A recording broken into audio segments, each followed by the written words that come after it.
Hello again, true crime fans. We've got another mysterious case to explore. The case of Cathy Lamb. Cathy Lamb lived in an affluent area of Palm Beach. Cathy had a challenging childhood. Her parents divorced when she was young, and she lived with her father.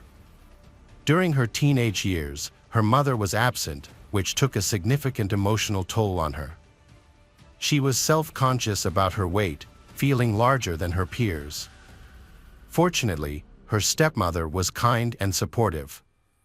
Recognizing Cathy's insecurities, she helped her build her confidence, and over time, Cathy became more confident. She started playing sports and trying to lose weight. Cathy was very smart and kind, which helped her make friends in high school. She was active and cheerful, and her problems seemed to disappear when she was with her friends. One of those friends was Jeff. They met when he was 17 and she was 16, and they quickly felt a special connection. Their relationship continued even after they graduated. 2 years later, they secretly married, surprising their families. When their parents found out, they thought the couple was too young to make such a serious decision, but the couple was determined to stay together, despite family pressure. It seemed like the newlyweds had a bright future ahead of them. Jeff worked hard at a local repossessed car park, while Cathy found work as a pharmacist at a pharmacy. She had the necessary education and wanted to advance in the field. Over the years, Jeff remained a tow truck driver, while Cathy became a top pharmacist. A year later, she was offered a job as a district planner for distributing drugs to pharmacies, an opportunity she eagerly accepted. They achieved their dream of owning a home and enjoyed 12 happy years there until a devastating tragedy occurred. On June 15, 2004, Jeff returned home from work at around 7 p.m. He intended to invite his wife to dinner. However, as soon as he entered, he was horrified to see blood all over the hallway, running down the walls. The gruesome evidence of blood splatter and brain matter terrified him. As he called 911, he struggled to speak and held back tears. Initially, the operator mistook his cries for those of a woman, but Jeff eventually plucked up the courage to describe his home, which now looked like the set of a horror movie. At the end of the corridor, there was a significant amount of blood on one wall, as if it had been splattered. Facing this wall, about 1.5 meters away, similar splatters were visible on the opposite wall, and they extended down the stairs leading to the second floor. On the upper level, in the midst of the gruesome scene, lay 30-year-old Cathy, who was unresponsive. The operator attempted to guide Jeff over the phone to provide first aid, but Cathy's injuries were so severe that there was nothing that could be done. When the police arrived, they were taken aback by the horrific sight. It was one of the most brutal crime scenes they had ever encountered. Cathy's body showed multiple severe head injuries from heavy objects.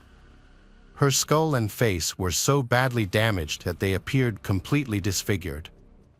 Although the murder weapon was not found at the scene, a thorough laboratory analysis determined that it was likely a long, heavy object with a hexagonal shape or similar features.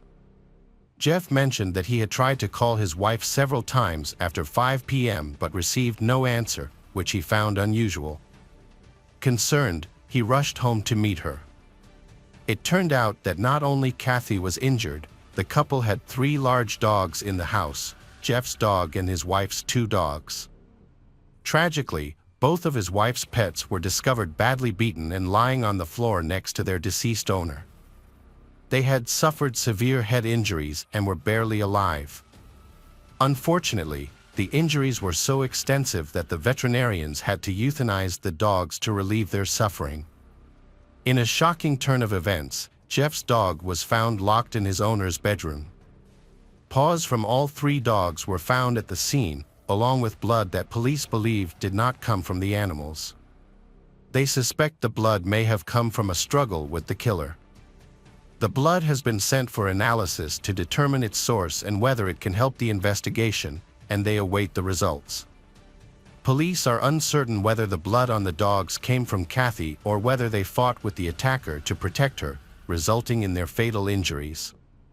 Police found the dogs unharmed after the woman had been killed and the fight had begun. The amount of blood on the animals suggests that they had seriously injured the attacker, possibly lacerating an arm or leg. This means that the attacker would have bled profusely, possibly from an open wound, and that he would have sought medical attention at a hospital. The attacker's intentions remain unclear. He may have acted recklessly or out of a deep hatred for his victim, ignoring the large dogs that lived with the family. After examining the crime scene, the police still lacked any concrete leads.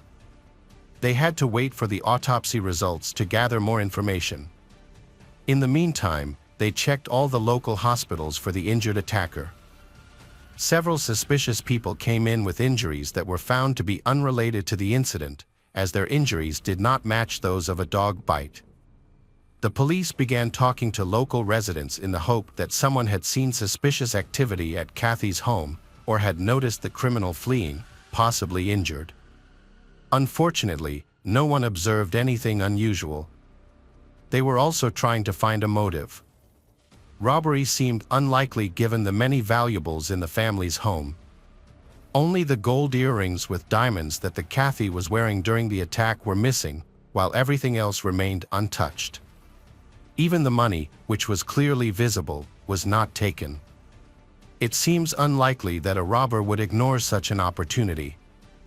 There were no indications of a break-in, the furniture was undisturbed, drawers were not opened, and belongings were not scattered about, as thieves typically do when they search for valuables. This led the police to explore alternative motives and various theories. The forensic expert determined that the murder occurred between 4:30 p.m. and 5 p.m.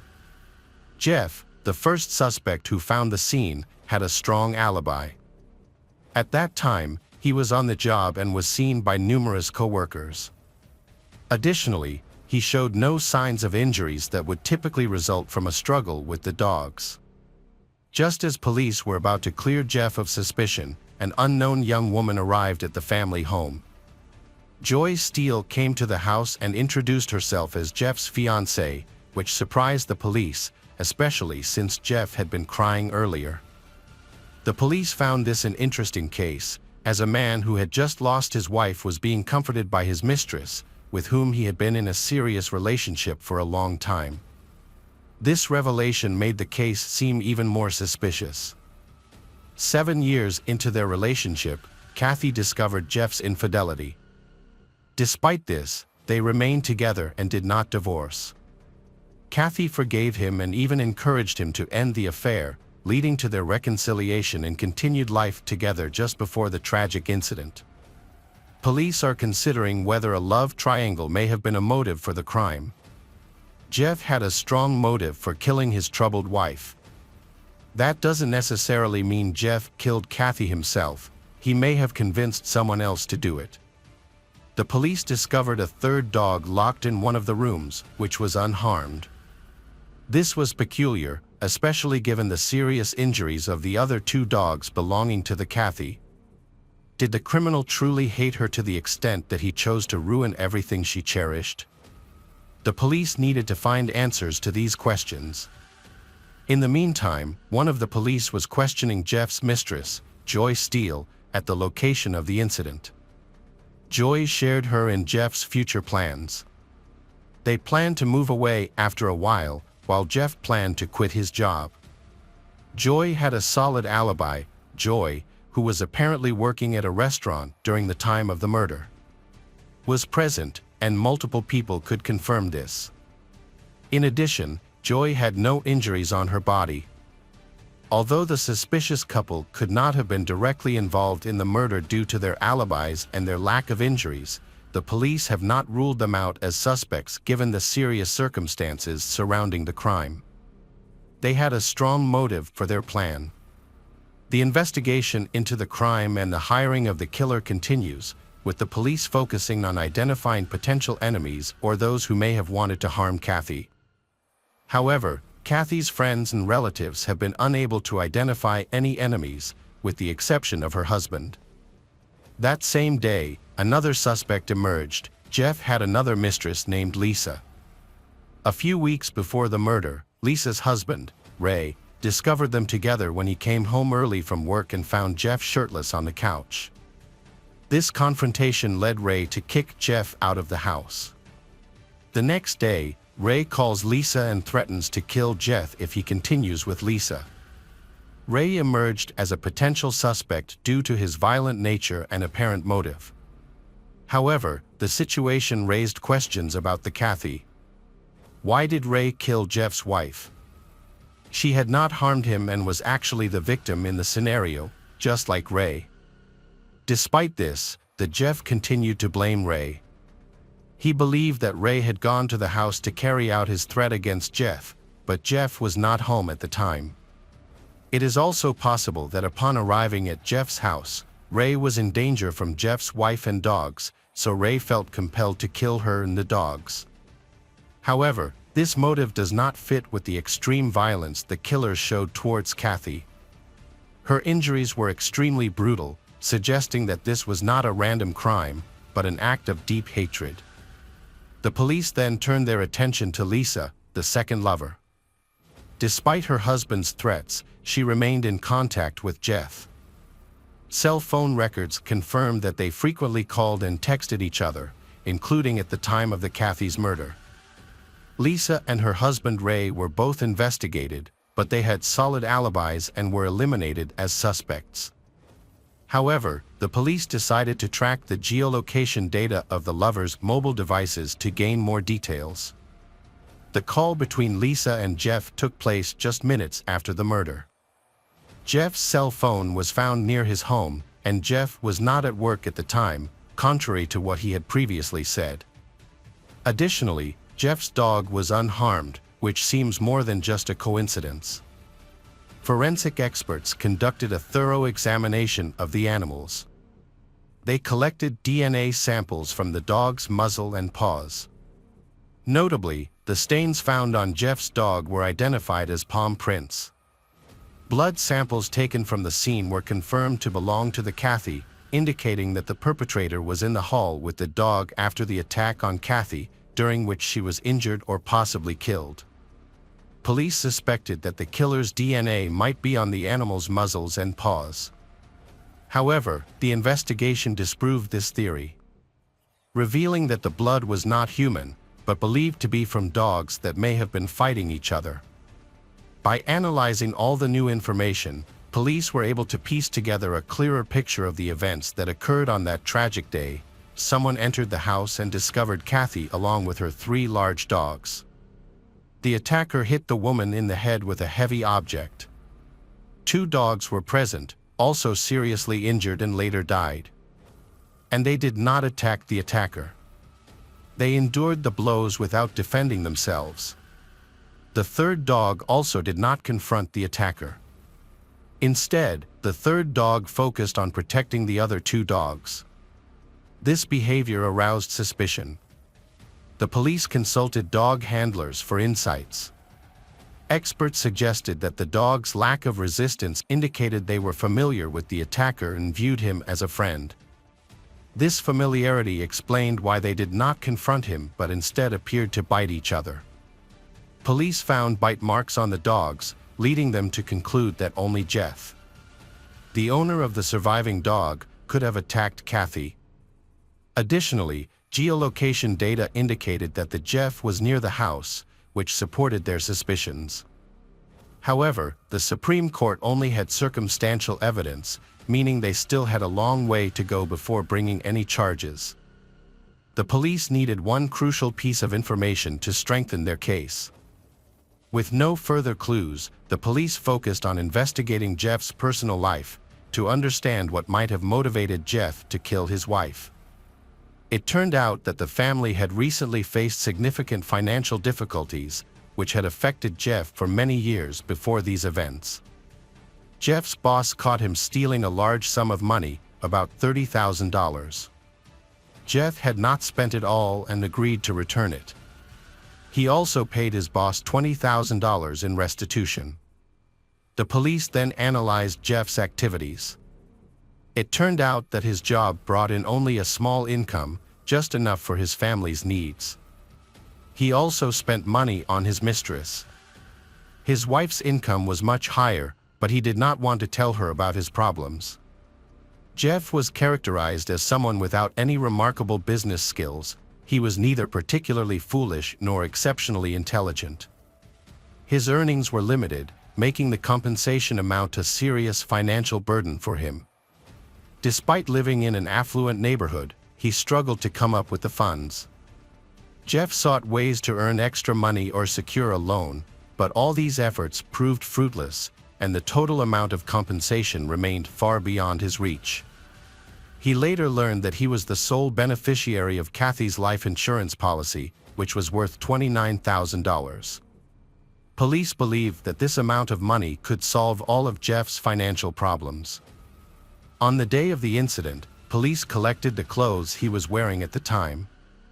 However, forensic experts conducted a quick test and found no blood or DNA from Cathy on his clothes. The suspect was wearing dark clothing, making it difficult to detect any blood stains. The experts meticulously studied every millimeter of the items using a microscope with 60,000 times magnification. Inside the jeans, they discovered several small red drops, which the forensic team identified as blood. This blood had seeped deep into the fabric fibers, suggesting that it was from high-velocity splashes. This evidence was consistent with the nature of the injuries sustained by the Cathy. DNA testing confirmed that the blood belonged to Cathy. The police were further surprised when they examined Jeff's other belongings. They found a gold earring embedded with a diamond in one of his trouser pockets, which he had claimed was stolen during an attack. This indicated that he likely staged the scene and hesitated to dispose of the item to avoid being caught at a pawn shop. To strengthen their case in court, the police needed to find the murder weapon. Despite their best efforts, the police were unable to find the weapon. It took the prosecutor's office 2 months to establish a clear connection between the killer and the victim. During this time, an employee of the company where Jeff worked discovered a hexagonal crowbar on the roof of the building. The tool was standard equipment on the company's tow trucks and was available to all employees. What made the crowbar suspicious was the significant amount of blood found on it. The employee promptly notified the police of the discovery.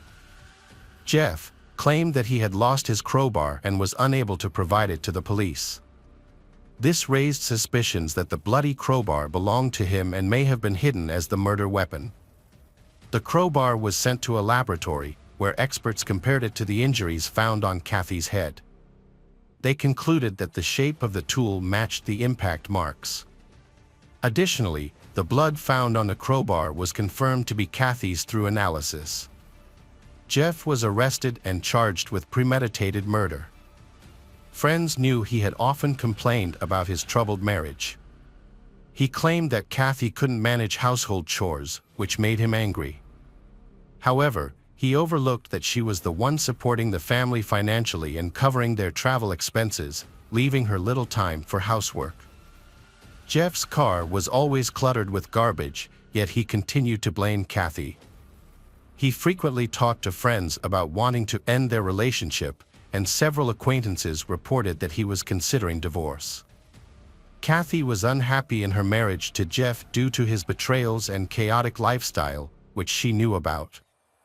She often vented her frustrations to friends but couldn't bring herself to leave him because she loved him deeply. Despite her unhappiness, she stayed with Jeff, trying to tolerate his behavior.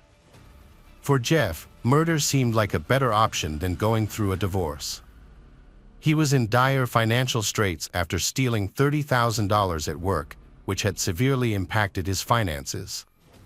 If he divorced Cathy, they would have to divide their assets, and he risked losing their home. He felt he had nothing left to lose, as a divorce would leave him with little since Cathy could claim most of their assets.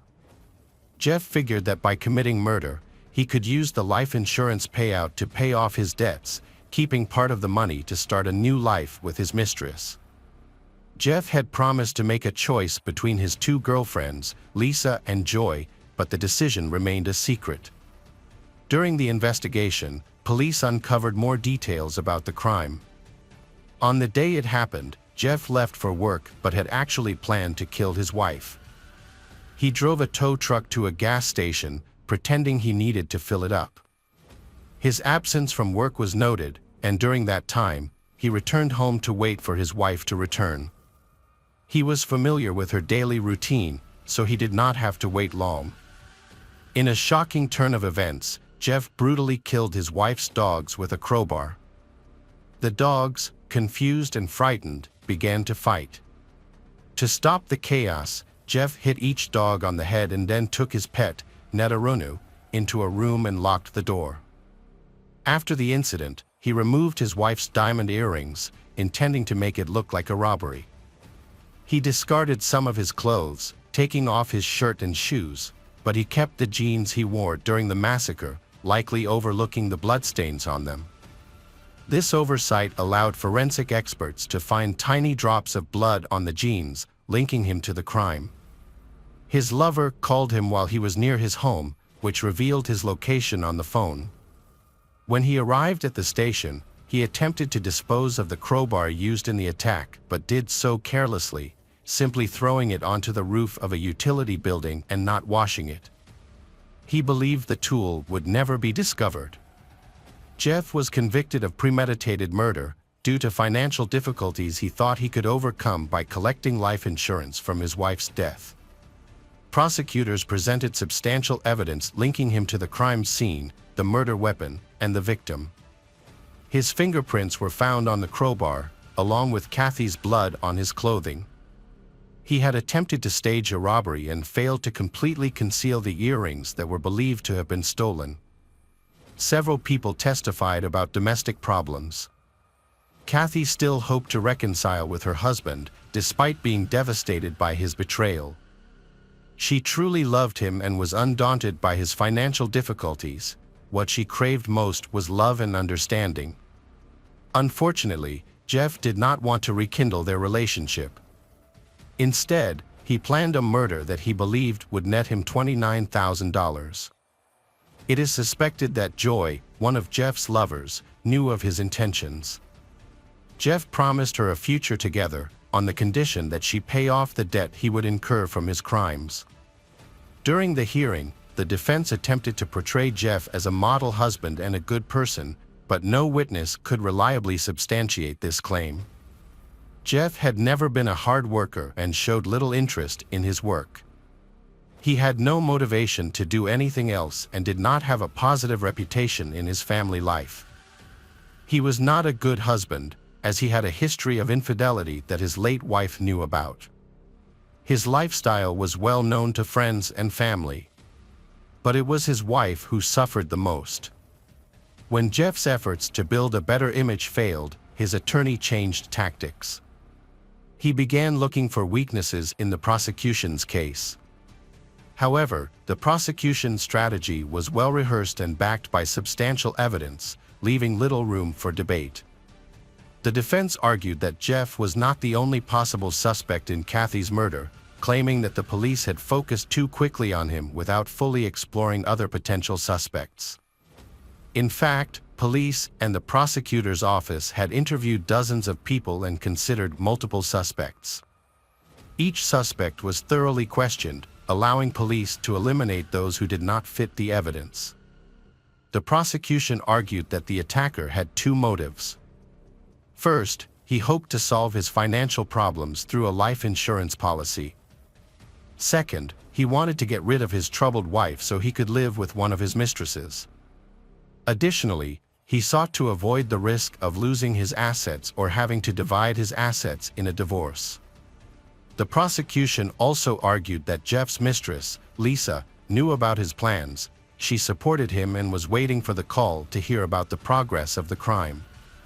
Her indiscretion led her to call Jeff, which provided the police with a vital clue.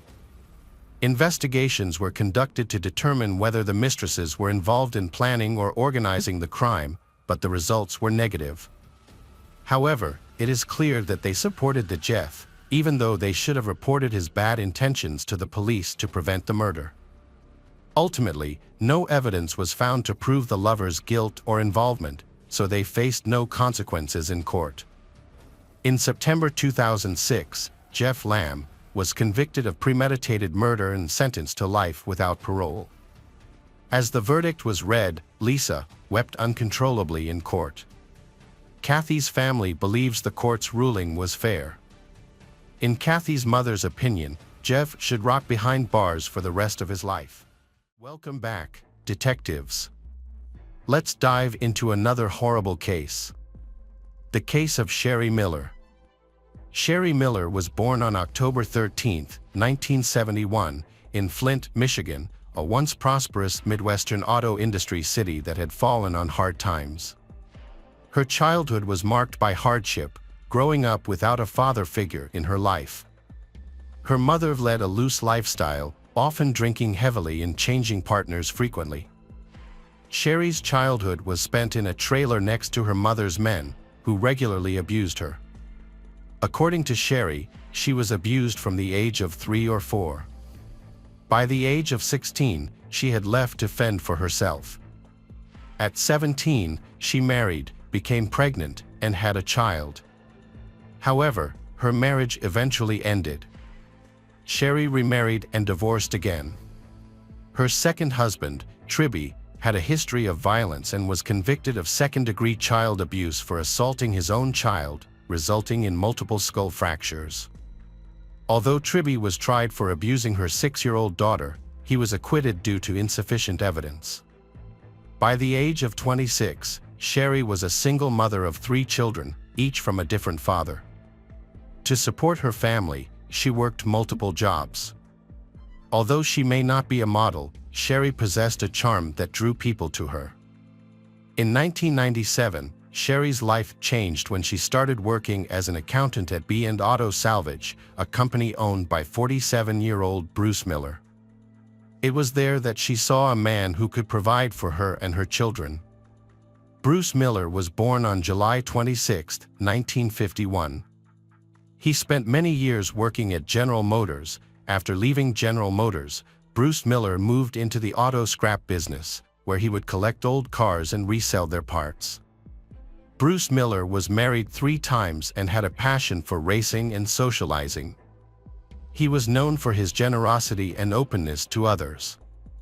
When Sherry joined his company as an employee, Bruce Miller initially wasn't interested in her romantically. However, Sherry eventually caught his attention, and they began an office romance despite their 20-year age difference. Their relationship progressed quickly. Bruce Miller was delighted with the attention Sherry was getting, and the couple quickly moved from dating to living together.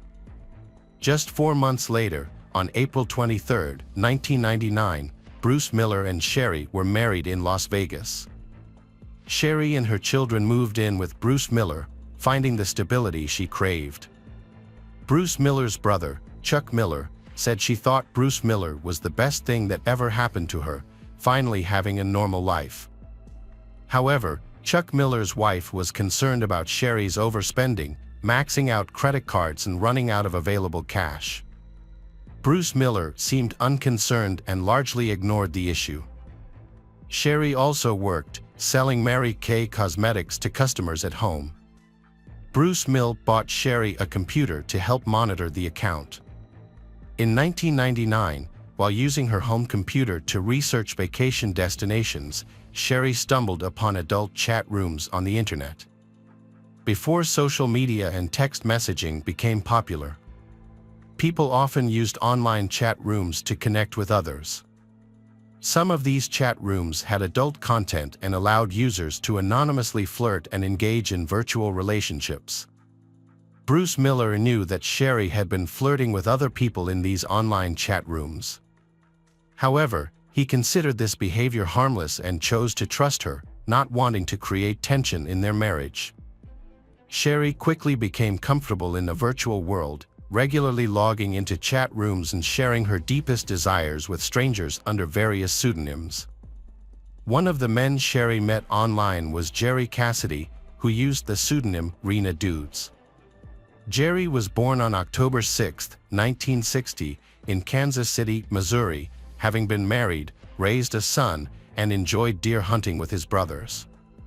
Jerry also had aspirations of becoming an FBI agent. Later, after becoming a police officer, Jerry exposed corruption in the police department by reporting falsified records to a colleague. However, this decision resulted in him being demoted and eventually forced to resign after 9 years of service. Despite doing the right thing.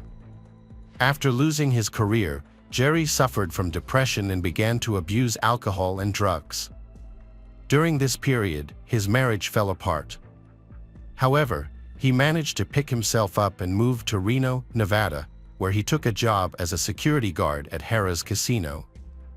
In his spare time, he frequented online chat rooms, where he eventually met Sherry. Jerry and Sherry began exchanging messages, which led to a face-to-face meeting in Reno in July 1999. Sherry attended a Mary Kay convention with a friend, using it as an opportunity to meet Jerry in person. Their online romance quickly turned into a physical relationship, giving Jerry hope that his life was about to improve. Sherry presented herself as a wealthy businesswoman who was married to a disabled man and was seeking a discreet sexual encounter. Jerry believed her story. Jerry was deeply infatuated with Sherry, telling his friend Carol Slaughter that she was extremely active in the bedroom. During the summer and fall, Sherry used her cosmetics business as a cover for secret trips to Reno, where she would meet Jerry. When they were apart, they exchanged sexually explicit messages and videos over the internet. They even went so far as to rename their online accounts, with Sherry calling herself Jerry's Fool and Jerry calling himself Sherry's Fool. Despite being an ex-cop, Jerry failed to see the warning signs, blinded by the affectionate emails. It seemed like Jerry was an easy target for Sherry. She quickly convinced Jerry that he needed to kill her husband. Those who knew Jerry noticed a significant change in him under her influence. In September, Sherry announced to Jerry that she was pregnant with his child. What Jerry did not know, however, was that Sherry had had a tubal ligation in 1995 and was unable to have children. Despite this, Sherry told Jerry that her husband, Bruce Miller, had discovered the pregnancy and beaten her, causing her to miscarry. Sherry then announced that she was pregnant again, this time with twins. Believing her lies, Jerry begged Sherry to leave her husband, take their supposed future children, and live with him. Sherry revealed that she could not leave her husband Bruce Miller because of his mafia ties, and she feared for her and Jerry's lives. During this time, Jerry got into trouble and was arrested at a casino for being drunk and disorderly. Their online communication stopped while Jerry was in custody. After his release, Jerry decided to protect Sherry from her husband by creating distance. Jerry returned to his family in Missouri, and the couple maintained their relationship through online chat rooms. Sherry continued to update Jerry, sharing photos of her pregnancy. Jerry was eager to believe it. However, on November 5, 1999, Jerry received an email purportedly from Bruce Miller stating that he knew about the pregnancy and vowed to prevent the child from being born. Concerned, Jerry tried to contact Sherry, who eventually sent him a text saying she needed to leave for a few days and would contact him later. The next day, Jerry received another text from Bruce Miller claiming that he had pressured Sherry into having an abortion. The text included pictures of Sherry, beaten and bruised. Jerry believes that Bruce Miller killed his unborn twins. Angry and grief-stricken, Jerry blames Bruce Miller for the deaths of his 3 children, including the twins, and the abuse of Sherry. On November 8, Jerry confided in Sherry that he could no longer continue the situation. Jerry was going to kill her husband, Bruce Miller. The couple then devised a plan to kill Bruce Miller, mapping out the route, parking, location, and best time to dispose of the body.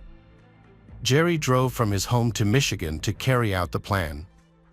That evening, as Bruce Miller was getting ready to leave work, Sherry called him and told him to pick up pizza on the way home, as planned. Jerry was waiting, and when Bruce Miller showed up, Jerry shot Bruce Miller with a 20-gauge shotgun. After the murder, Jerry returned home, and Sherry began the next part of her plan. She called Bruce Miller's brother, Chuck Miller, expressing concern about her husband being gone for so long, and asked him to check on Bruce Miller at the junkyard. When Chuck Miller arrived, he found Bruce Miller lying dead in a pool of blood. Witnesses reported that Bruce Miller had been shot in the chest at close range with a shotgun. When his wife Sherry heard the news, she began screaming and crying. Police found no evidence of a suspect. They discovered that Bruce Miller often carried large amounts of cash and initially suspected his death was the result of a robbery because his wallet was missing. None of the leads came up and the case was soon closed. Meanwhile, according to Bruce Miller's sister, Judy Miller, Sherry's behavior was not that of a grieving wife. 2 days after Bruce Miller's death, Sherry was spotted dancing at a bar in Otisville, Michigan. Within 2 weeks, she had found a new partner, Jeff Foster, a local delivery boy, and her relationship with Jerry was over. However, Jerry had hope. After killing Bruce Miller, he and Sherry would be together. But Sherry began to distance herself from Jerry. A month after the murder, she brought her new boyfriend, Jeff Foster, into her home and broke things off with Jerry, leaving him heartbroken. At this point, Jerry probably realized he had unjustly taken a life and was haunted by guilt. Jerry began to investigate, and he discovered that Sherry had lied and fabricated the whole thing. 3 months later, on February 11, 2000, Jerry committed suicide in his apartment in Odessa, Missouri, with a .22 caliber rifle. His body was found sitting with an open Bible on his lap. Jerry had condemned himself, accepted his guilt, and executed himself. Jerry's mother revealed in an interview that while cleaning the apartment, she accidentally found a briefcase hidden under the bed. Outside the briefcase was an envelope, and inside, they found 3 suicide notes. The contents of the letters indicate that Jerry confessed to killing Bruce Miller because he believed that Bruce Miller had abused Sherry and killed Jerry's 3 unborn children. However, the letters also made it clear that Sherry had lied to Jerry about the acts that Sherry had accused Bruce Miller of. In the letter, Jerry said that he went there and killed Bruce Miller. At the time, he was stupid and didn't realize the consequences of his actions. Now the truth about his depression is finally coming to light. He couldn't share his secret with anyone, and it consumed him. The truth is that Sherry wanted her husband dead so she could get the money. She got what she wanted, but she will soon learn that her actions will have consequences. He now understood that Sherry's actions were all a ruse. She had no qualms about hurting people. To back up his claim, Jerry provided transcripts of their text conversations. In between their intimate exchanges, Sherry had coached Jerry on how to locate dumpsters, where to park without being detected, and other important details. On February 22, 2000, the Jerry family's attorneys contacted the Jesse County Sheriff's Department with this new information. The police waited for Sherry Miller at the airport as she returned from a trip to Reno with her boyfriend, Jeff Foster. Sherry was arrested and charged with second-degree murder and conspiracy to commit murder. Police described Sherry as a skilled manipulator who tricked her lover into killing her husband under false pretenses. Despite overwhelming evidence against her, Sherry maintained her innocence to her husband Bruce Miller's family. Her trial began on December 12, 2000, in Michigan, attracting national attention due to the internet-related crime. The prosecution presented thousands of text messages between Sherry and Jerry, exposing her deception. According to the prosecution, Sherry's motive for wanting her husband Bruce Miller dead was financial gain. However, the defense argued that Sherry only received a minimal amount of money after Bruce Miller died. The defense argued that Jerry, acting as a jilted lover, fabricated evidence against Sherry. Sherry maintained that the nature of their online communications was purely imaginative and not based on fact. Furthermore, she admitted to lying about her pregnancy, saying her intention was to help relieve Jerry's depression. She also admitted to falsely claiming abuse in order to convince Jerry to stop contacting her. Sherry adamantly denied writing the messages describing the crimes, instead claiming that Jerry, a former homicide detective, created them using his expertise. However, evidence of these messages was discovered on Sherry's computer. Sherry Miller was found guilty on December 22 and received a life sentence for the murder charge, as well as a 54 to 81-year sentence for conspiracy. In 2007, while incarcerated, Sherry was diagnosed with post-traumatic stress disorder and other mental health conditions. She began treatment, filed an appeal, and even got married for the fourth time. Michael DeNoia was drawn to Sherry's story after seeing it on the news. Michael contacted her and they began corresponding. In 2008, Michael visited Sherry in prison and proposed to her. Although reports claim they were married in April 2008, there is no concrete evidence to support this. Sherry's fortunes changed when she won an appeal in 2008, resulting in her release from prison in 2009. A federal judge overturned her conviction, ruling that Jerry's suicide letter was inadmissible as evidence because it couldn't be scrutinized through cross-examination. The judge ordered a new trial and set bail, allowing Sherry to be released. In 2012, Sherry was sent back to prison to resume serving her original sentence after the court re-evaluated the admissibility of Jerry's suicide letter. Having spent 3 years outside, Sherry continued to maintain her innocence.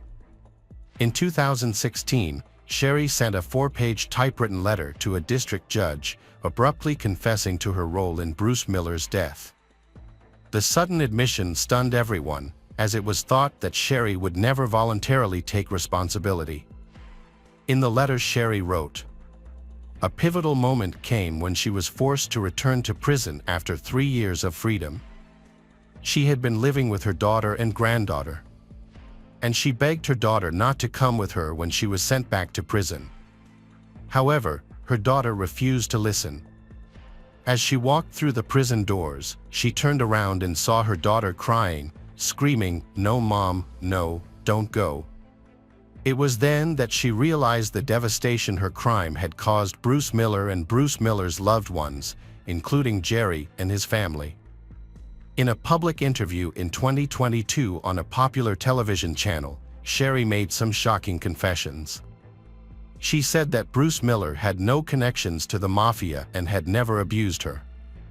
Instead, she admitted that she used makeup to fake bruises and created fake ultrasound scans to trick Jerry.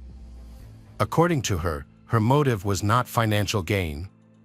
She claimed that she was afraid that Bruce Miller would discover her true nature. Sherry stated that sharing her story publicly helped her find some inner peace.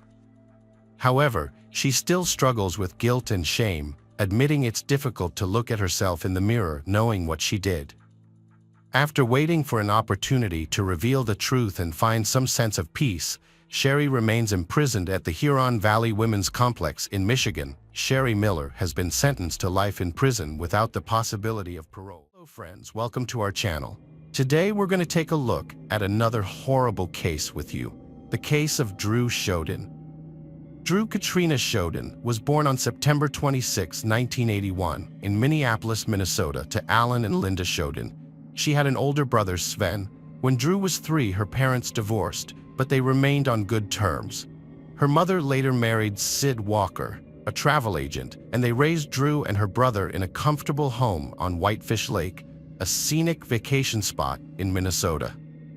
Throughout high school, Drew excelled academically, earning honors and developed a passion for golf and art. Her true love was art, and her room was filled with her sketches of rock stars, models, and friends. After graduating from high school, Drew attended the University of North Dakota in Grand Forks. Those who knew her described her as a lively and caring person who loved to help others.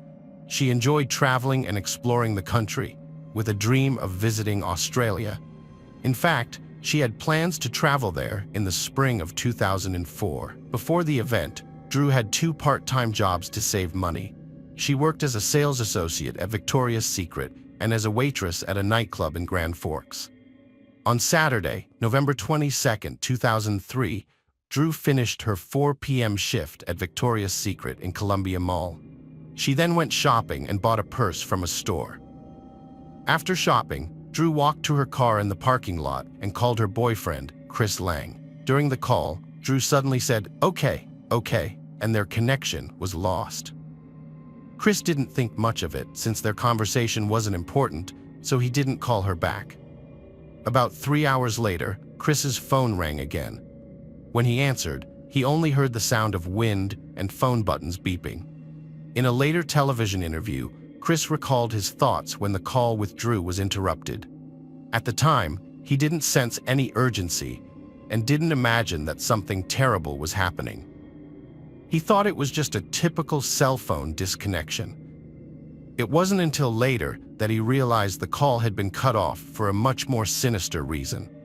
Drew didn't show up for work at a nightclub, causing her colleagues to worry. Around the same time, her friend and roommate Meg Murphy got a call from the nightclub asking about Drew's whereabouts.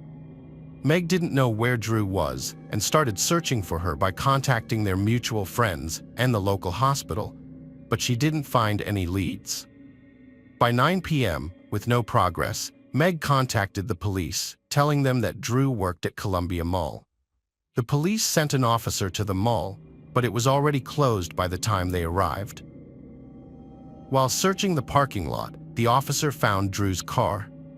When they inspected the vehicle, they discovered it was unlocked and showed no signs of a struggle or any evidence of a crime. However, they did find a black knife sheath on the ground near the car. The car's interior showed no evidence of theft, with personal belongings including papers, a wallet, and a newly purchased purse still on the seat, indicating that robbery was unlikely to be a motive for any trouble Drew might have encountered.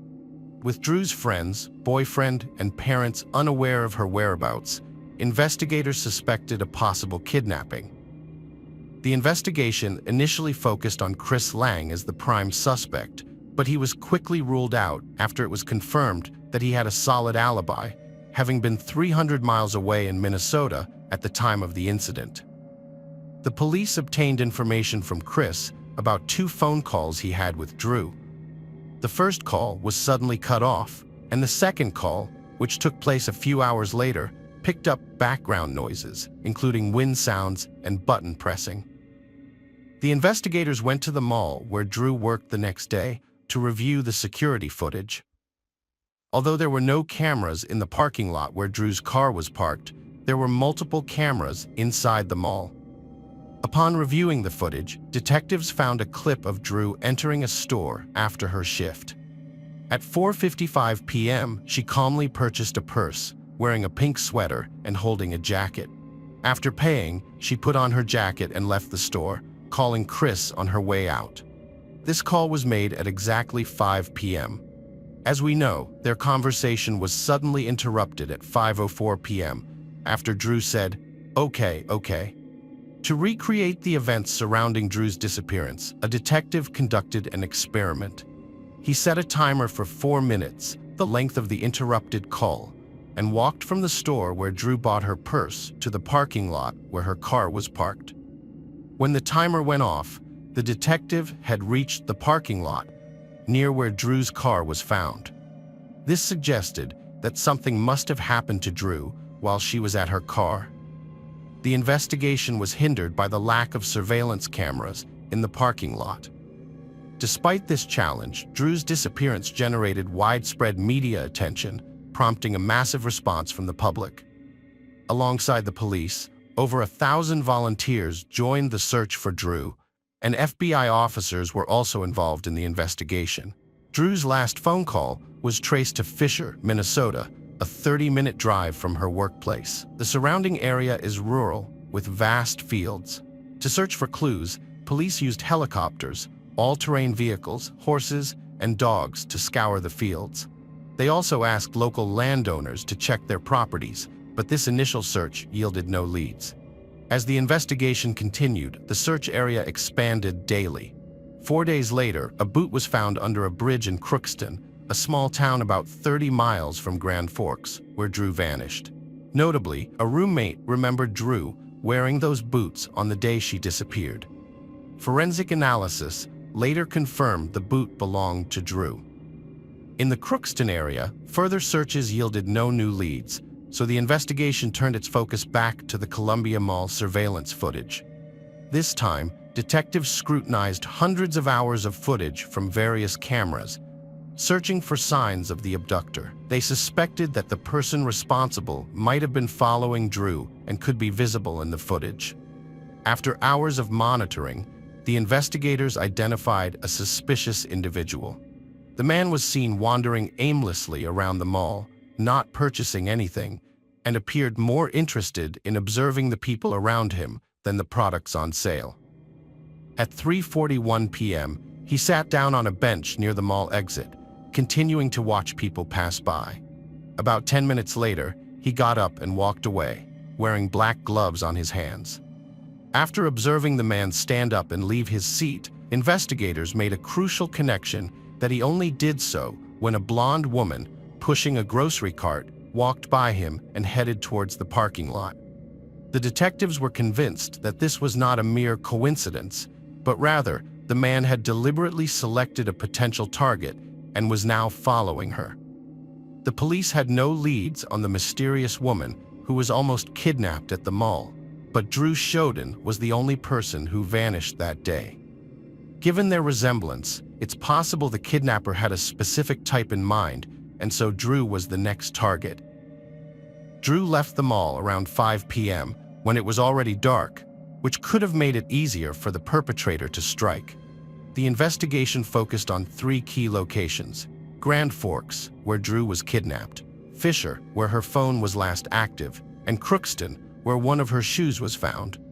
The FBI reviewed the files of all registered sex offenders in these areas, comparing their photos to the image of the suspicious man from the mall. The only individual who fit the description was Alfonso Rodriguez Jr., a man with a criminal record marked by repeated offenses against women. Alfonso Rodriguez Jr., now 50, has spent 23 years in prison. He was born in Laredo, Texas, in 1953 to migrant worker parents. He was the second of 5 children. Rodriguez described his childhood as unhappy, citing his parents' excessive criticism and unreasonableness. For 15 years, his family moved from state to state before settling in Crookston in 1963. As he grew older, Rodriguez became increasingly isolated, partly due to language barriers.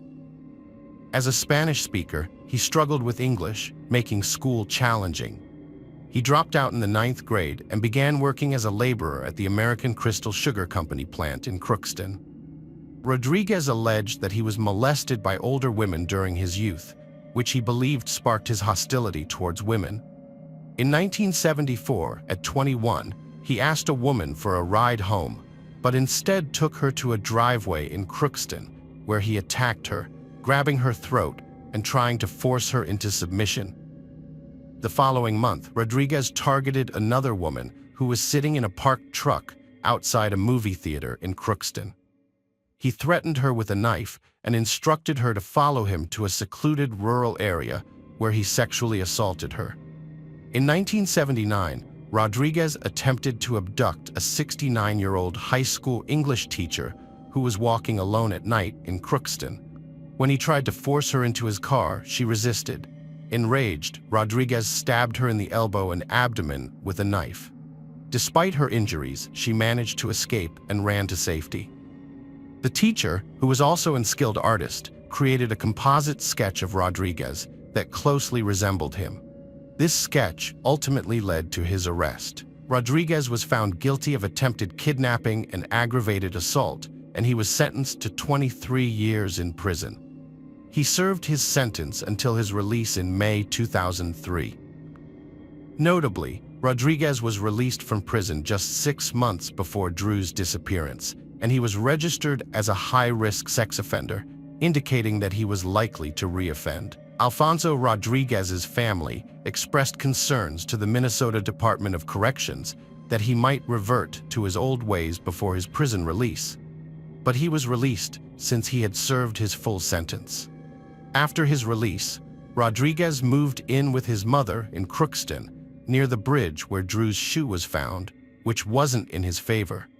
Detectives questioned Rodriguez, who denied any involvement in Drew's disappearance. He claimed to have visited the Columbia Mall on the day she vanished, saying he watched the movie Once Upon a Time in Mexico at the movie theater.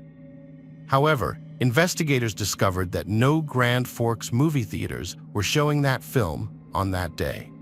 After searching Rodriguez's car, the police came to a sad realization: Drew was probably no longer alive.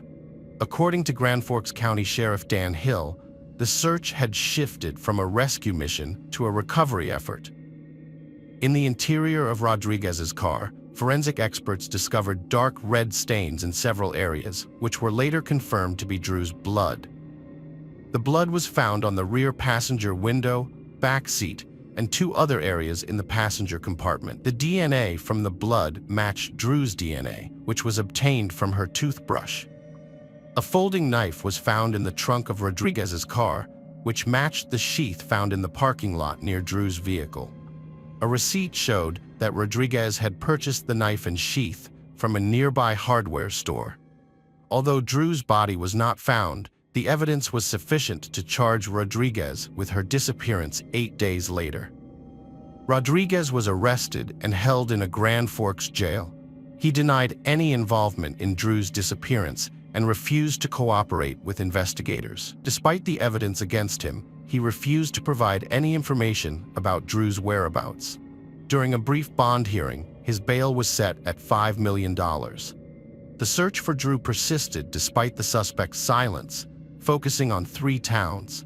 However, the search was hampered by heavy, unprecedented snowfall in the area. To aid in the search, the governors of North Dakota and Minnesota held a press conference on December 9th, pledging to deploy several hundred National Guard members and state employees. North Dakota Governor John Hoeven expressed that Drew's disappearance had affected every North Dakotan, while Minnesota Governor Tim Pawlenty commended the community and police for their cooperation. Despite their efforts, no results were found, and the search was eventually suspended due to deteriorating weather conditions.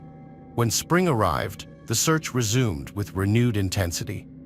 As the winter snow began to melt, searchers hoped to finally find Drew after 5 long months. Unfortunately, it wasn't until April 17, 2004, that her body was discovered in a field in Crookston, just a few miles from where the boot was initially found. Drew's family was devastated when they received the heartbreaking news. Her father described the moment, saying that they had been waiting for that call, and when it came, it felt like time had stopped. This was their worst fear come true, and it would haunt them for the rest of their lives. The body was found in a field that had already been searched, but the large snowdrifts had concealed it. The circumstances of the crime were immediately apparent. Drew was naked from the waist down, her hands were tied behind her back, and a rope was around her neck. There were also signs of a plastic bag having been placed over her head before the rope was tied. DNA evidence linked to Rodriguez was found on Drew's jacket. An autopsy revealed that she had been subjected to a brutal beating and stabbing before her death. The medical examiner identified 3 possible causes of death: the neck wound, suffocation, or hypothermia. Drew Chaudin's family was finally able to say goodbye to her on April 24, 2004, after months of uncertainty. A mourning ceremony in North Dakota was attended by around 1,500 people. The crime involved both North Dakota and Minnesota, which made it a federal crime since Drew was taken across state lines. This meant the prosecutor's office could pursue the death penalty for Alfonso Rodriguez Jr. Rodriguez was found guilty of Drew's murder on August 30, 2006, and the jury recommended the death sentence. Judge Ralph Erickson sentenced him to death on February 8, 2007, citing the senseless and violent nature of his crime. Notably, Rodriguez became the first person to be sentenced to death in North Dakota in almost a century. However, even after 6 years on death row, Rodriguez refused to admit his guilt. It wasn't until June 28, 2013, that he finally confessed to kidnapping and killing Drew. But the story is not over yet. Ralph Erickson, a former district judge, became a U.S. Court of Appeals judge and later reversed his own decision that had sentenced Rodriguez to death. In 2021, he ordered a new sentencing phase, emphasized that Rodriguez's guilt was clear in question, confirmed by multiple DNA tests. The issue at hand is the appropriateness of the death penalty in this case. Erickson overturned the death sentence, citing two key reasons. Firstly, the defense attorneys failed to thoroughly investigate Rodriguez's mental health. Secondly, forensic expert Michael McGee's testimony was misleading. McGee claimed that Rodriguez had violated Drew's sexual integrity within 24 to 36 hours of her abduction, but there was no concrete evidence to support this, such as Rodriguez's seminal fluid on Drew's body. According to Erickson, McGee's opinion was not based on facts and misled him, influencing his original verdict. Despite reversing the death sentence, Erickson noted that the circumstances of Drew's body being found naked below the waist with her hands tied behind her back suggested a sexually motivated crime, even without Rodriguez's seminal fluid being present. Judge Erickson ruled that Alfonso Rodriguez's constitutional rights were violated because his mental health was not properly examined, both in general and at the time of his crime. Hello friends, welcome to our channel. Today we're going to take a look at another horrible case with you, the case of Christy Sean. Christy Maria Sean Cody was born on September 3, 1976, in Madrid, Spain, to American military parents. Due to her father's duties as a U.S. Air Force soldier, the family frequently relocated, following him to various European countries before eventually returning to the United States. Sean began her education in New Orleans, Louisiana, but the family soon moved to Texas, then Illinois, and later spent several years in Latin American countries. Although this nomadic lifestyle presented challenges, it also allowed her to develop valuable skills, such as speaking multiple languages and experiencing different cultures. However, during her teenage years, Sean struggled to adjust to new environments, make friends, and settle into new social circles. Just as she would start to feel comfortable, the family would move again, requiring her to adapt to new schools and peer groups. Despite these challenges, Sean developed strong communication skills, which enabled her to quickly find common ground with diverse people. She was known for being a sweet, sociable, and charming young woman.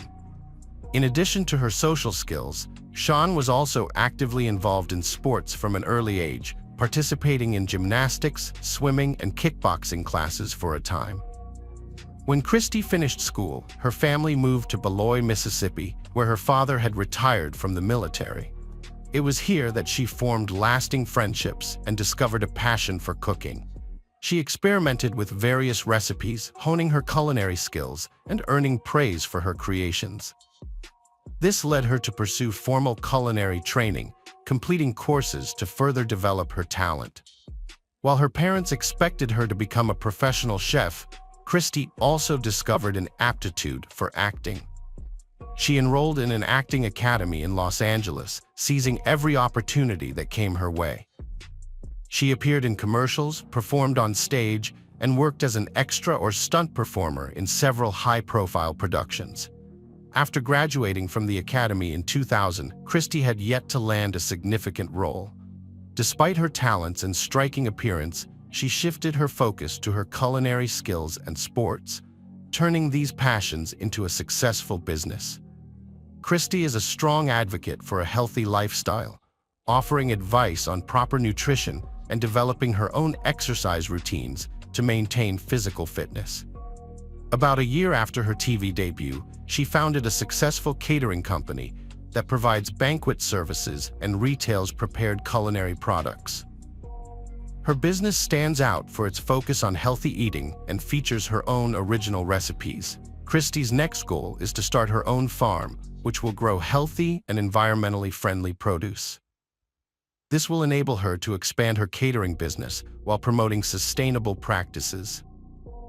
In addition, she conducts online courses on proper nutrition and develops other projects, further establishing herself as a prominent figure in the culinary industry. In 2012, Christy had a fateful encounter on TV when she met Joseph Timothy Cody, a casting director known as JT, at a studio in Los Angeles. At the time, Christy was auditioning for a culinary show, and JT was responsible for selecting participants and actors for various high-rated projects. There was an instant connection between them. Despite being nearly 7 years older than Christy and in the process of getting a divorce, JT was captivated by her beauty and charisma. He began to pursue her, and Christy was receptive to his advances. Soon, they started a romantic relationship. Joseph and his partner Christy shared a dream of building a life together in North Carolina. They left Los Angeles, selling their businesses and home, and invested in a large plot of land in Leicester. They bought a spacious house and nearly 1-acre property where Christy focused on her blog about healthy nutrition and lifestyle, and Joseph continued to work with TV channels remotely. Their relationship was filled with harmony, and in August 2014, they had a grand wedding attended by hundreds of guests. 3 months later, they were overjoyed to discover they were expecting their first child. They learned they were having a daughter during a routine ultrasound examination and chose to name her Skylar. Everything seemed perfect, but their happiness was short-lived. Christy's mother, who lived out of state, regularly called her to update on her life. However, on March 13, 2015, Christy's mother couldn't reach her, but didn't think much of it. The next day, neither Christy nor Joseph answered their phones. By March 15th, both phones were turned off, which alarmed Christy's mother. She asked a close friend, Cecily, who lived nearby, to check on the couple. Cecily found the cars parked outside, but the front door was locked, and no one responded to her knocks and shouts. She saw the couple's dogs locked in a room through a window and noticed the back door lock had been broken. She immediately called Christy's mother, who then contacted the police. The responding officers found signs of a break-in at the back door and disarray inside the house. Valuables were stolen, including a jewelry box and a breached safe in the bedroom. However, there was no evidence of a struggle, bloodshed, or forced detention. The perpetrator seemed to have taken great care to leave no fingerprints or DNA traces. The relatives held out hope that Joseph and Christy might still be alive, but experienced officers were not optimistic. The investigation struggled to make progress, with no significant clues or evidence found. The missing couple appeared to have no enemies, making it difficult to piece together what had happened. The police decided to question the neighbors to see if they had noticed anything unusual recently. A crucial detail emerged during the investigation into the disappearance of Christy and Joseph Cody. A neighbor reported seeing another local resident, later identified as 36-year-old Robert Jason Owens, throwing a large bundle into a trash bin near the Cody's home on the morning of March 15th. Although the trash had already been taken to the dump, the police wanted to speak with Owens, who was a handyman and friend of the couple. Upon questioning, Owens initially denied any involvement in the couple's disappearance and claimed ignorance about the bundle. However, the situation changed dramatically when the bundle was found at the landfill, containing items from the missing couple's home, including Owens' fingerprints and DNA traces on partially burnt clothing stained with blood. A search of Owens' home revealed charred human skeletal remains in his wood stove, incriminating him in the brutal elimination of his neighbor and his pregnant wife. Despite his initial denials, Owens eventually confessed to the crime after several hours of questioning. According to Owens, the incident occurred on the evening of March 12th, when he visited the Cody's home after getting stuck in the mud. He claimed that while trying to get his car out, he accidentally struck and ran over the couple while sitting in the driver's seat. Panicked, he decided not to call the police and instead covered up the incident. Owens claimed that he broke into the Cody's house, took blankets to move the bodies, and then dismembered them in his own bathroom. He proceeded to burn the body parts in his stove, but packed the blood-soaked clothing, blankets, and footwear into a trash bag and disposed of them in a dumpster. The police were shocked by Owen's cruel actions and eerie calmness when recounting the events. Forensic analysis confirmed that the bone fragments found in Owens's stove belonged to the missing couple. Robert, a man with no family and little contact with relatives, moved to Leicester in 2000 after buying land and building a house. However, his name became linked to a 15-year-old unsolved crime in Asheville, where he previously lived. The crime involved his close friend Zeb Wayne Quinn, who vanished mysteriously at the age of 18. Zeb and Robert had been friends since school and lived nearby. Zeb was undergoing military training and worked part-time at Walmart. On January 2, 2000, Zeb finished his shift and met with Robert, planning to drive to Leicester to buy a new car. However, he never returned home. A few days later, Zeb's car was found parked in another part of town with its headlights on and a heart drawn on the window with red lipstick. The car had damage and scratches with paint particles from another vehicle. Robert, who was the last person to see Zeb, told an implausible story. According to Robert, Zeb asked him to stop the car to make a phone call, saying he received an urgent message on his pager. Zeb drove off to a gas station, returned 10 minutes later looking frantic, and changed their plans. He then drove off in an unknown direction, hitting Robert's car in the process. However, Robert's car also had damage with paint particles from Zeb's car, raising suspicions about his involvement in Zeb's disappearance. Zeb Quinn had been romantically involved with Misty Taylor, who previously dated Wesley Smith. Smith had threatened Zeb, warning him to stay away from Misty or face harm. Although Zeb, Smith, and Owens were questioned, they were released due to lack of evidence. Misty and Smith had alibis, but Robert did not. A large sum of money Zeb had been carrying to buy a car vanished from his car and pager. The investigation suggested that Zeb never received a mysterious message, if any. A strange incident occurred the day after Zeb's disappearance. Someone claiming to be Zeb called Walmart, saying he would be absent from work for a few days due to illness. However, the colleague who answered the call thought the voice sounded unfamiliar, not like Zeb's. The call was traced back to a Volvo plant where Robert worked.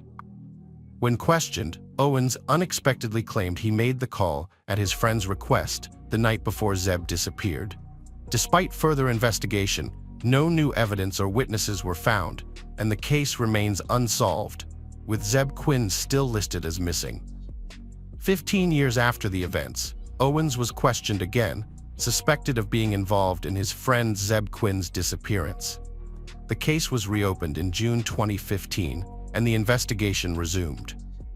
Although Owens stuck to his original story, the police searched his property thoroughly and found something unusual. In a concrete slab on Owens' property, they discovered a hidden cavity containing small, heavily charred human bone fragments. Unfortunately, the remains were too damaged for DNA analysis, so it was impossible to confirm whether they belonged to Quinn. A neighbor's statement added another surprising detail. An elderly man recalled an incident from January 2000 when Owens had just bought the land and was building his house. One evening, Owens started a fire that emitted a sickly, sweet, nauseating smell, which the neighbor found unbearable due to the wind blowing the stench in his direction. After covering the fire pit with concrete, which raised suspicions, Robert Owens claimed he intended to build a small fountain, but never did. 15 years later, the police arrived at the property, and Owens confessed to a crime, offering a new explanation. He stated that his uncle, Walter Owens, had murdered Misty's boyfriend, Zeb, at the request of Wesley Smith, who was still in love with Misty. Robert claimed he was unaware of the plan at the time and was only asked by his uncle to lure Zeb to a secluded area. According to Robert, his uncle had ordered them to stop their cars in a wooded area and then had Zeb exit his vehicle. Walter then shot Zeb silently and instructed Robert to help dismember and package the body. The body was burned on Robert's property that night and encased in concrete. However, it was not possible to question Walter Owens, as he had died several years prior to Robert's confession. The police found no evidence at the alleged crime scene, and Robert's story seemed unconvincing. He was charged with multiple crimes, including first-degree murder, murder of an unborn child, dismemberment, concealment of evidence, burglary, and robbery, which could have led to the death penalty. The defendant's lawyer argued that their client's depression and mental disorders, which required powerful medication, contributed to their actions. This defense strategy could have led to the defendant being found not guilty by reason of insanity and sent to a psychiatric hospital instead of prison. However, the prosecution and the victim's relatives were not satisfied with this possibility. Meanwhile, the investigation into Quinn's case was ongoing, which could have also resulted in the defendant avoiding punishment. In 2017, the defendant accepted a plea deal, pleading guilty to the murders of the Codes in exchange for avoiding the death penalty. As a result, they were convicted of second-degree manslaughter, as well as several other crimes including dismemberment, incineration of bodies, burglary, and robbery. Owens was sentenced to 59 years in prison. In 2022, he reached another plea deal with authorities, this time related to Quinn's case. Although he only admitted to being an accomplice to murder and helping to conceal evidence, he received an additional 12-year sentence, effectively extending his life sentence. After sentencing, Owens spoke to the court, asking the families of his victims for forgiveness. Despite this, he maintained his innocence, blaming an accident and his mental disorder, which he claimed was exacerbated by strong medication. However, the families of Christe and Joseph Coed, as well as Quinn's family, remained unconvinced. They rejected the notion of unintentional murder, believing that Owens acted deliberately and with selfish motives in both cases. Hello friends, welcome to our channel. Today we're going to take a look at another horrible case with you, the case of Lamu. Lamu was born in 1990 in Nyawa, Tibet, Sichuan Province, China. She was the youngest of 3 children in a very poor family that barely made ends meet. She grew up with her older biological sister and stepbrother in a home shared with their parents and grandmother. The family collected rare medicinal plants, which they sold in local pharmacies for a meager income. After completing only 3 grades, Lama had to leave school to work with her family members and help support them. Along with the adults, she climbed high into the mountains to find rare herbs and flowers with healing properties. Lama was well versed in these plants and had a deep love for nature, admiring its beauty and generosity. As social media popularity grew, she created her own account on a Chinese equivalent of TikTok, where she posted short videos showcasing her daily life, household activities, and the beauty of her native province. She called herself a mountain girl and had a deep affection for her work. Unlike many bloggers, she wasn't chasing fame. Instead, fame found her. Her audience adored Lamu for her smile, purity, and childlike spontaneity. Lamu never prepared content in advance, speaking her mind and feelings, and sometimes singing folk songs while showcasing the mountain landscapes.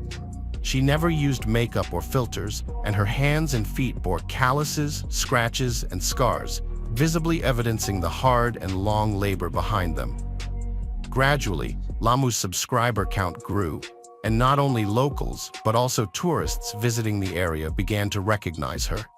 They referred to the blogger as that sweet mountain girl, offering warm words, expressing gratitude for her work, and asking for photos. Lamu was not proud of her fame, but was delighted that her activities resonated with the audience and brought joy to others. Lamu's personal life was marred by her abusive husband, Tong Li. For many years, she suffered at his hands, enduring beatings and humiliations, but tried not to show her deep unhappiness. Tong Li was born in 1990 in Sichuan Province, China, into a simple and modest family. His parents adored him and spoiled him from an early age.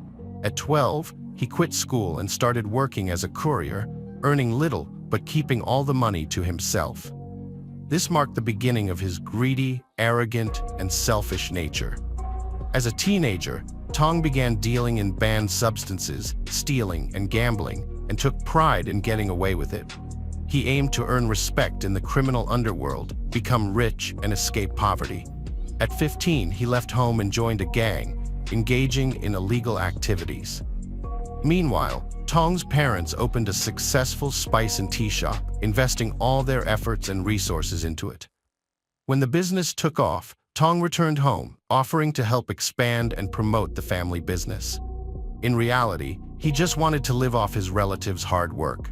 Tong considered himself successful and wealthy, spending money on personal luxuries and boasting to friends about his expensive items. He even claimed the store's success as his own, while his family worked hard daily. He maintained a separate under-the-table business with local criminals. Lamu and Tong met when they were 17. Tong was enchanted by her beauty, kindness, and sincerity, and courted her earnestly, giving gifts and promising to change for her. Lamu quickly fell for his charms, believing she had met her Prince Charming. They developed a romantic relationship that lasted almost 2 years before they decided to make it official. Tong proposed to Lamu when he turned 19, and she eagerly accepted. However, their parents were not thrilled about their decision to marry, believing they were too young to start a family. Lamu moved into her mother-in-law's house, but soon, Tong started disappearing with his old friends again. He returned to his unlawful activities, frequently consumed alcohol, and his behavior towards his wife changed drastically. Tong became crude, self-centered, and aggressive, taking a portion of the store's earnings and spending all the money on his own needs. Lamu and her husband Tong's relationship started to deteriorate. They frequently argued, with Lamu urging him to change his ways, give up drinking, and stop associating with criminals. However, Tong refused to listen, believing no one had the right to tell him what to do. Their home became a battleground with conflicts erupting daily. Even when Lamu became pregnant, the situation didn't improve. One day, Tong's behavior shocked Lamu. She declared she would return to her parents' home, refusing to tolerate his treatment. Her mother-in-law, who had witnessed the incident, intervened, scolding her son and telling him he had no right to treat Lamu that way. The mother-in-law convinced Lamu to stay, promising that the abuse would stop. Lamu believed her and gave her husband another chance, a decision she would later regret. The abuse continued, with Tong regularly becoming physically violent, only to apologize afterward, begging Lamu not to leave him. Each time, Lamu wanted to believe he had changed, but the cycle repeated over and over. When she finally decided to leave, Tong threatened to take their son away and harm her and her parents. Fearing for her safety, Lamu stayed. Their child became Tong's tool for manipulation and blackmail. Lamu kept her nightmare hidden from her relatives, including her close older sister. After her mother's passing in 2012, Lamu found herself managing her parents' household and caring for her elderly father and grandmother. She continued to climb mountains to gather herbs, using the time to escape her husband's wrath and find solace in her thoughts. In 2017, Lamu gave birth to a second son, but her relations with Tong remained strained. Her mother-in-law stopped intervening on her behalf. Around the same time, Lamu created a social media account, posting videos about local beauty, flowers, and herbs. She gained a large following who admired her work and knowledge of traditional Chinese medicine. Her online presence became an outlet for her to express herself and momentarily escape her difficult reality. Lamu kept her domestic violence a secret, never complaining to her audience about her situation. However, when her grandmother passed away in 2019, she posted a video expressing her grief. Her followers supported her, unlike her husband, who became furious and struck her. Lamu finally decided to leave her abusive husband in January 2020 after enduring another violent incident. She took her sons and moved back to her parents' home, filing for divorce. At first, she felt calm and confident, despite trying to hide a large bruise under her eye. However, the court's decision to divide custody of the sons, leaving the younger child with her and the older with her ex-husband, was a devastating blow. During the divorce proceedings, her ex-husband suddenly changed his tactics. romantically pursuing her again and proposing they start over and not break up the family. For a couple of months, he pretended to be a repentant man, giving her flowers, creating celebrations, helping around the house, and even joining her on trips. Lamu's heart softened, and she believed he had genuinely changed. By the end of March, they were married. But the fairy tale ended soon after Lamu returned to her husband's house. He reverted to being cruel, mean, and selfish, brutally attacking her nearly to death within 2 weeks of remarrying. He snatched her phone, hurled it against the wall, and battered her mercilessly. Lamu fled the house, barefoot, and went to the police, seeking protection. However, they only took her statement and advised her to resolve the family conflict on her own. Lamu decided to hide in another village to avoid endangering her relatives. Her enraged husband was ready to end her life, but didn't know where to find her. He assumed she might have gone to her sister's house, so he visited and began yelling, demanding to know where Lamu was. When her sister claimed ignorance, he struck her repeatedly, fracturing her cheekbone, eye socket, and nose. After the Lamu's sister filed a police report, Lamu's ex-husband was finally held accountable, but not arrested. During the second divorce proceedings, the court left both sons with the father, as the wealthy Lee family's influence proved to be the deciding factor. The heartbroken mother was crushed with grief. 3 weeks after the second divorce, Lamu went to the mountains, recorded a video of herself singing and dancing, trying to relieve stress. However, her ex-husband interpreted it as her celebrating their separation, which blinded him with rage. On the evening of September 14, 2020, Lamu started a live stream, chatting with her followers while dressed in a traditional Tibetan outfit, softly singing folk songs. Suddenly, a terrible noise erupted off camera, as if someone had kicked the door in. Lamu turned pale, frozen in fear, staring at the person entering. She jumped up, trying to escape, but the tripod with her smartphone fell, camera down. Viewers could only hear the heavy footsteps, the sound of a liquid splashing on the floor and walls, and Lamu screaming for help. Her father's voice pleaded with the intruder to calm down and put down the knife. Lamu warned her family that the room was doused in gasoline and begged them to save themselves. A sinister silence fell, followed by the click of a lighter and a piercing scream. The broadcast cut off as the crackle of flames spreading through the room grew louder. Followers were left stunned, refusing to accept that they had just witnessed a tragedy. It was not a prank, unfortunately. The worst had occurred. Tong had brutally exacted revenge on his ex-wife, Lamu, for leaving him. He rode a motorcycle to her house, bringing a canister of gasoline and a large knife. Through the windows, he saw Lamu in the kitchen on the ground floor and kicked the door open. Lamu was caught off guard, barely understanding what was happening before she tried to flee. Tong prevented her escape, dousing her with fuel and wounding her with the knife before setting the house on fire. At that moment, her father and brother ran outside, shouting for neighbors to help, but they did not understand the gravity of the situation as the flames erupted. Lamu's relatives rushed back into the house, but the old wooden beams were burning like torches, blocking the entrance. Miraculously, firefighters took about 2 hours to extinguish the fire. When they entered, they found Lamu in the room, her skin charred black and literally melted to the floor. Incredibly, Lamu was still breathing, with a faint pulse detectable. She was rushed to the hospital, where doctors were horrified by her condition. Over 90% of her body surface was burned, and her lungs had nearly cooked from the heated air and smoke. Despite her critical condition, Lamu desperately continued to fight for her life.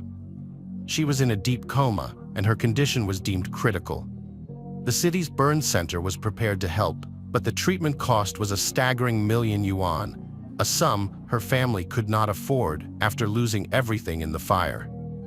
Lamu's father decided to seek help from her followers, writing a letter explaining that her ex-husband had attacked her, attempting to end her life, but she had survived, and doctors held out a slim hope. The letter was posted on her social account, along with a plea from her sister to all compassionate people to help Lamu, providing an account number for donations.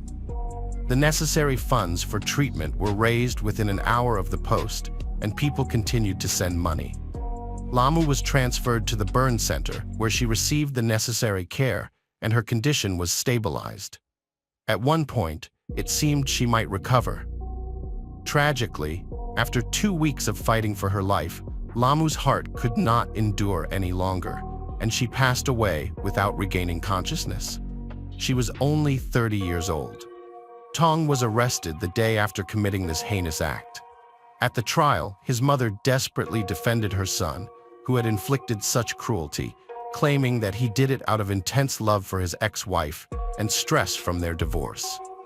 Nevertheless, the verdict was severe and just. The court found Tong guilty of deliberate cruel deprivation of life and sentenced him to death. Additionally, the court mandated his family to compensate Lamu's relatives for the property loss due to the house fire. Tong attempted to appeal the verdict several times, but the decision remained unchanged. In July 2022, the sentence was carried out and Tong Li was executed. 2 years after the tragic event that ended Lamu's life, her relatives rebuilt the house on the site of the burned one and were able to move back in on the ground floor. Her sister set up a small memorial altar with photographs of Lamu. The court left the orphaned boys in the custody of their paternal grandparents, the Li family, who remained one of the wealthiest in the village and were believed to provide the children with better living conditions. Hello friends, welcome to our channel. Today we're going to take a look at another horrible case with you, the case of Vicky Roberts. Vicky Roberts, born Victoria Smith, was born in September 1984 in Cheshire, England. She grew up in a conservative and religious family with an older sister. The sisters attended a Christian school where they developed their musical talents and sang in the choir. Vicky was known for being kind, friendly, and helpful, always willing to lend a hand. After high school, Vicky enrolled in university and worked part-time at an IKEA store to fund her education. That's where she met Michael Roberts, a charismatic and sociable young man who was only a year older than her. Michael was also a student and an athlete who took care of his appearance. Initially, Vicky found Michael too talkative and intrusive, but he eventually won her over with his charming personality. Michael was born in June 1983 in Warrington, Cheshire, to a prominent chemical engineer and his family. As the eldest of 2 sons, Michael was raised with high expectations and strict discipline. His parents instilled in him the belief that he was destined for greatness, and Michael grew up to be ambitious, driven, and confident. He was a natural socialite, effortlessly making friends and commanding attention with his charismatic personality. His striking appearance, sense of humor, and intellectual curiosity only added to his charm. However, his parents' constant praise and emphasis on his superiority may have contributed to Michael's growing narcissism, which intensified over time. Michael desperately wanted to please his parents, so he strived to be the perfect son and meet their expectations. Meanwhile, Roberts, a womanizer, had a string of girlfriends and mistresses. He was skilled at secretly dating multiple people simultaneously, making each one believe they were the only one. He got a thrill from pursuing girls, particularly those who seemed out of his reach. One such girl was Vicky, who Michael was determined to win over. Initially, she kept him at arm's length, rejecting even his casual invitations to walk together after work or grab coffee. Vicky was a dedicated student and devoted her free time to church activities, leaving no room for dating or romance. It took Michael a few months to convince Vicky to go out with him. He won her over with his charming and sweet nature, showering her with flowers, gifts, and little surprises. He even took her to meet his parents, who adored her and gave their seal of approval for their son's choice. Vicky was convinced of his sincerity and eventually agreed to be his girlfriend. Michael became her first love and for a while, her only one. She was deeply happy with him, and it seemed like destiny had brought them together. Michael, too, seemed to fall in love and was ready to settle down, but their happiness was short-lived. From the outside, Their relationship looked perfect. They were both young, attractive, full of energy, ambitious, and had big plans for the future. However, Vicky soon discovered that Michael had an irrepressible sexual appetite and a passion for experimentation in bed. At first, Michael didn't pressure Vicky too much, fearing she would leave him. But once he was confident she wouldn't go anywhere, he revealed his true desires. The modest and religious Vicky was shocked by what was happening, but she was deeply in love with Michael and trusted him. For a long time, she kept their bedroom secrets hidden behind closed doors. Michael made her an official marriage proposal, which she happily accepted. She genuinely believed that after the wedding, her fiancé would stop his extreme experiments. Meanwhile, one of Vicky's closest friends began to notice that she was hiding bruises and small injuries under her clothes. The friend confronted Vicky, asking if her fiancé was abusing her and if she needed help. At first, Vicky denied everything, but eventually admitted that the marks were a result of her fiancé's extreme intimate experiments. Michael had a strong passion for bondage and using various toys and devices. Vicky confided in her friend that they had intimate encounters up to 5 times a day, but Michael still remained unsatisfied. He saw himself as a skilled lover, and intimacy was an art form and a way for him to express himself. Although Michael occasionally made concessions when Vicky refused to participate in some of his dangerous experiments, he usually managed to convince her to go along with his desires. After defending her diploma, Vic found herself facing an unplanned pregnancy, which prompted her to change jobs. She was soon hired as an account manager at a logistics company. Around the same time, Michael left IKEA and began working as a sales consultant at a large retail chain selling electronics. Michael flourished in his new role, leveraging his charisma, communication, and persuasive skills to consistently exceed sales targets. As a result, he quickly rose through the ranks, earning a promotion to senior sales.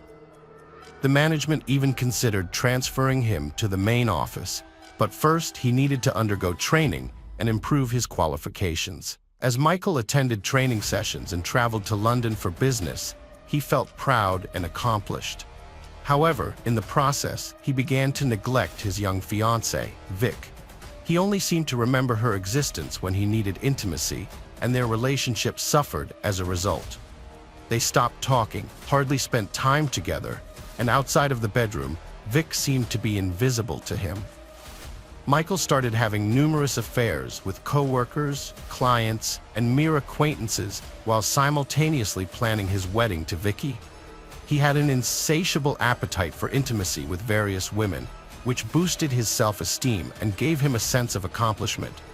When Vicky discovered she was pregnant, she excitedly shared the news with Michael, expecting him to expedite their wedding plans. However, Michael's reaction was one of anger and frustration. He insisted that Vicky terminate the pregnancy, citing their young age and the idea that they had their whole lives ahead of them to have children. Vicky was shocked by his demand, but refused to consider abortion, prompting Michael to try to persuade her through other means. Michael convinced the bride, Vicky, that if her religious parents found out she was pregnant and living with him out of wedlock, they would be furious. He promised that they would keep the abortion a secret and have children after they got married. Vicky was torn, but Michael's persuasive nature eventually won her over, and she had the procedure. However, the abortion came with complications, and Vicky spent several days in the hospital, followed by 3 weeks of recovery. The doctor strictly forbade her from having sex during this time, which sent Michael into a rage. It dawned on Vicky that Michael had mental health issues and a sex addiction. Without intimacy, he became unhinged, often leaving the house, claiming he had urgent work matters to attend to. Vicky suspected that Michael was seeking intimacy outside their relationship, but she genuinely believed that everything would change after they got married, and she could help him overcome his infidelity. However, their 2-year engagement revealed a different reality. Michael had no intention of marrying Vicky, as his current situation suited him perfectly. He had a loyal fiancée at home who took care of his household needs, as well as multiple mistresses on the side, whom he regularly replaced. Vicky always took Michael's promises at face value, even when she discovered his infidelity. She forgave him as long as he assured her it was the last time and that he would change. However, as time passed, Vicky began to pressure Michael for marriage, as she wanted a complete family and children. Her parents also increasingly raised this question, but what ultimately pushed the issue was the insistence of Michael's parents, whom he didn't want to disappoint. Vicky was a kind and sweet person whom everyone loved. Her parents-in-law adored her and considered her an ideal match for their son. They were eager to see the couple get married and have grandchildren. With the help of their parents, the couple organized a grand wedding with all the trimmings, including a white dress and a limousine. The newlyweds looked happy and in love, with a long and fulfilling life ahead of them. After the wedding, the couple settled into a large and cozy house in a prestigious area of Warrington, not far from Robert's parents. However, what the relatives didn't know was that Michael had a dark side that Vicky was already well aware of. Despite being married, Michael did not love Vicky and only saw her as a way to appear normal in the eyes of others. Vicky never complained about Michael's infidelities and strange behaviors, and he was able to continue cheating on her without anyone suspecting a thing. At work, Michael was successful, earning promotions and a good salary after being transferred to a new office. Michael's direct supervisor, Carrie Hall, was a 10-year-old older, divorced mother who worked as the head of administration at Phones for You. Despite her busy schedule, she was attractive, well-groomed, and strong-willed as required by her position. For a long time, she ignored the signs of attention from her young subordinate, Michael. However, Michael saw this as a challenge and made a concerted effort to win her over, using his natural charm and eloquence. After about a month, Carrie reciprocated and they began a romantic relationship, secretly meeting in hotel rooms. Carrie described their relationship as turbulent, passionate, and experimental. As a mature, self-confident woman, Carrie was flattered by the attention of a younger man and was open to trying new things. With her, Michael could fulfill his fantasies that he couldn't with his modest wife. Michael frequently deceived his wife by claiming he was working late or attending corporate trainings, when in reality, he was meeting his mistress. He confided in his mistress about his unhappiness in his marriage, calling it a youthful mistake and expressing his willingness to divorce his wife. However, he failed to take action as his wife refused to grant him a divorce. The affair with Carrie lasted over a year, but she didn't pressure him for divorce, content with their secret hotel trysts, physical marks, and risky games. Carrie, a sports enthusiast who always took pride in her figure, suddenly changed her style after starting a relationship with Michael. She began wearing long-sleeved, high-necked clothes, which was unusual for her. A concerned friend noticed the change and Carrie confided in her about Michael's unusual intimate preferences. She revealed that Michael enjoyed experimenting with rough, controlling behaviors, such as biting, squeezing, and tying her up. Carrie showed her friend the physical marks these activities had left on her body. Although her friend urged her to go to the police, Carrie refused, saying that she had consented to these activities and that Michael usually warned her beforehand. However, she admitted that things sometimes got out of control, like when Michael would strangle her to supposedly enhance her pleasure, causing her to lose consciousness. Despite fearing these strangulation games, Carrie continued to succumb to Michael's persuasion, hoping that he would eventually tire of these cruel experiments or that she would become desensitized to them. Michael's wife and mistresses didn't try to intervene. Before they got married, Vicky had already suspected Michael's infidelity through open letters and a love letter. Despite knowing about his affairs, she believed her love and care could transform him into an exemplary family man. However, after their wedding, the situation deteriorated, and Michael convincingly denied his cheating. Vicky decided to investigate her husband's infidelity by looking through his phone while he was asleep. She was shocked to discover numerous intimate conversations between Michael and Carrie, as well as other girls, including explicit photos. Despite her devastation, Vicky did not want to upset her family, so she kept the discovery to herself and moved in with a friend instead of telling her parents and sister. Before leaving, Vicky wrote a heartfelt letter to Michael, confessing her love for him and acknowledging that he was the central figure in her life. However, she also made it clear that she was aware of his infidelity and would not tolerate it. Vicky informed Michael that she was giving him time to reflect on their relationship, but she would not stay in the marriage if his behavior continued. She wrote the letter by hand and left it on the refrigerator for him to find. Michael didn't feel emotional about the message, nor was he upset by his wife's departure. However, he didn't want to lose the comfort of having a quiet and obedient partner who took care of the household and put up with his quirky behavior and unusual tastes. That same evening, Michael went to Vicky's friend's house, bringing a large bouquet of flowers. He got down on his knees, apologized, and begged Vicky to come back to him, promising to be faithful and making her his one and only. Vicky wanted to believe him and decided to return home, where a new mistress was waiting. Michael didn't stop seeing Carrie, but he became more cautious and even made an effort to come home for dinner, which his wife had carefully prepared.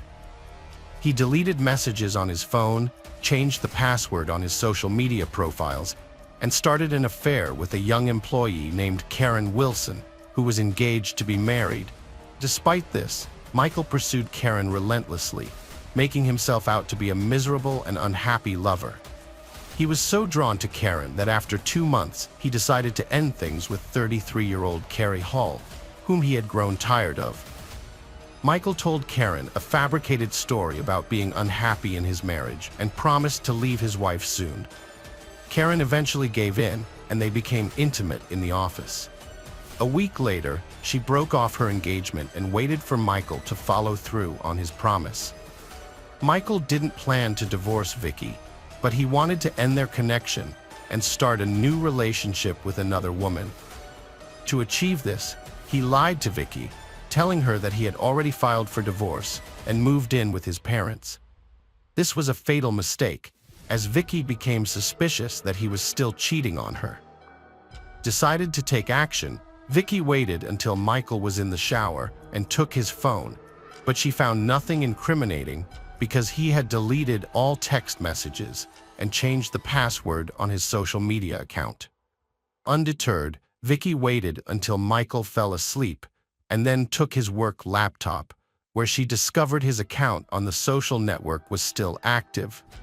On the laptop, she found conversations with his new girlfriend, in which he confessed his love, claimed to be divorcing his wife, and said he was living with his parents. The discovery was a huge shock for Vicky. She took screenshots of the intimate messages as proof of her husband's infidelity and saved them on her laptop.